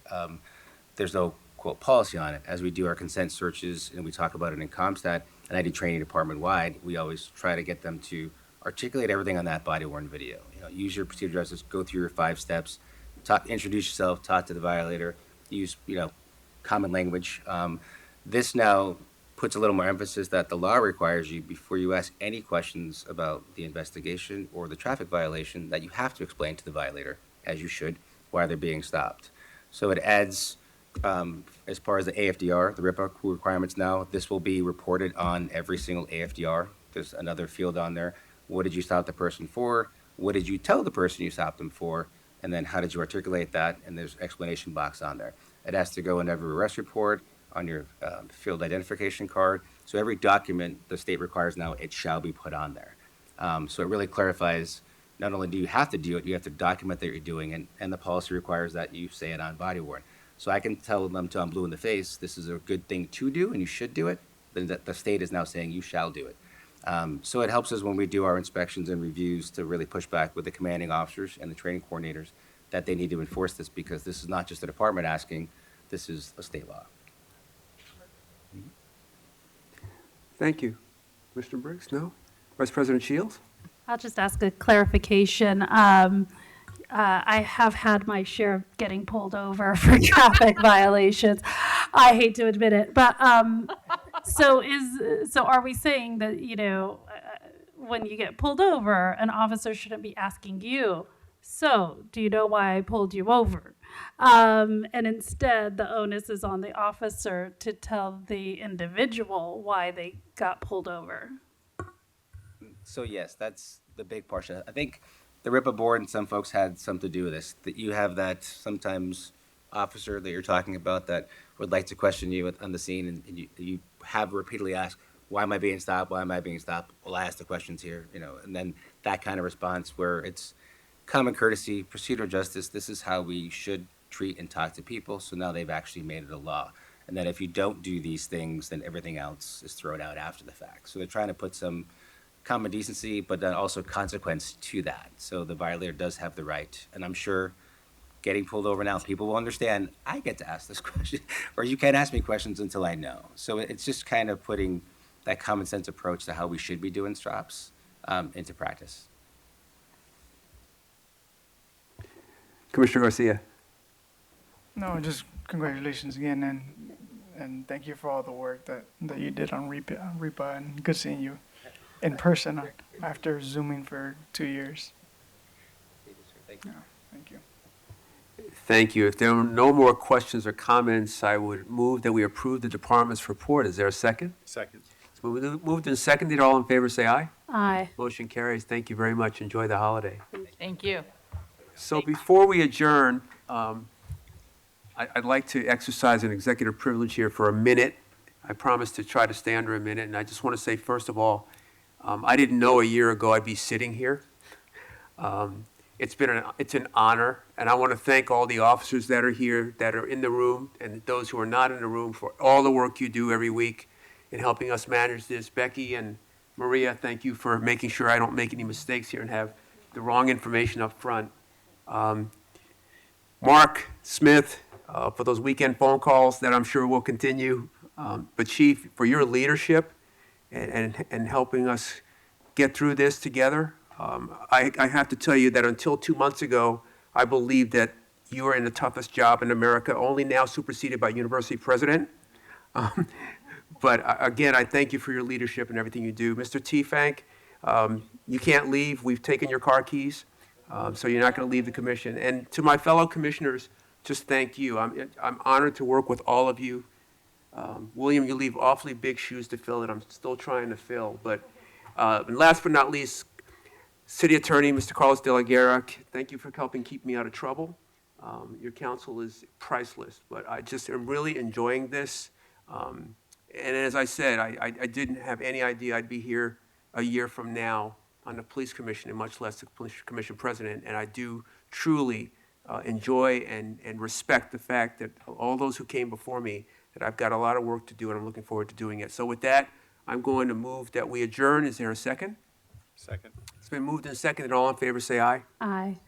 Okay, we are adjourned, and commissioners, we're taking a photo for a brochure, for a document today, so don't leave. Chief's balcony.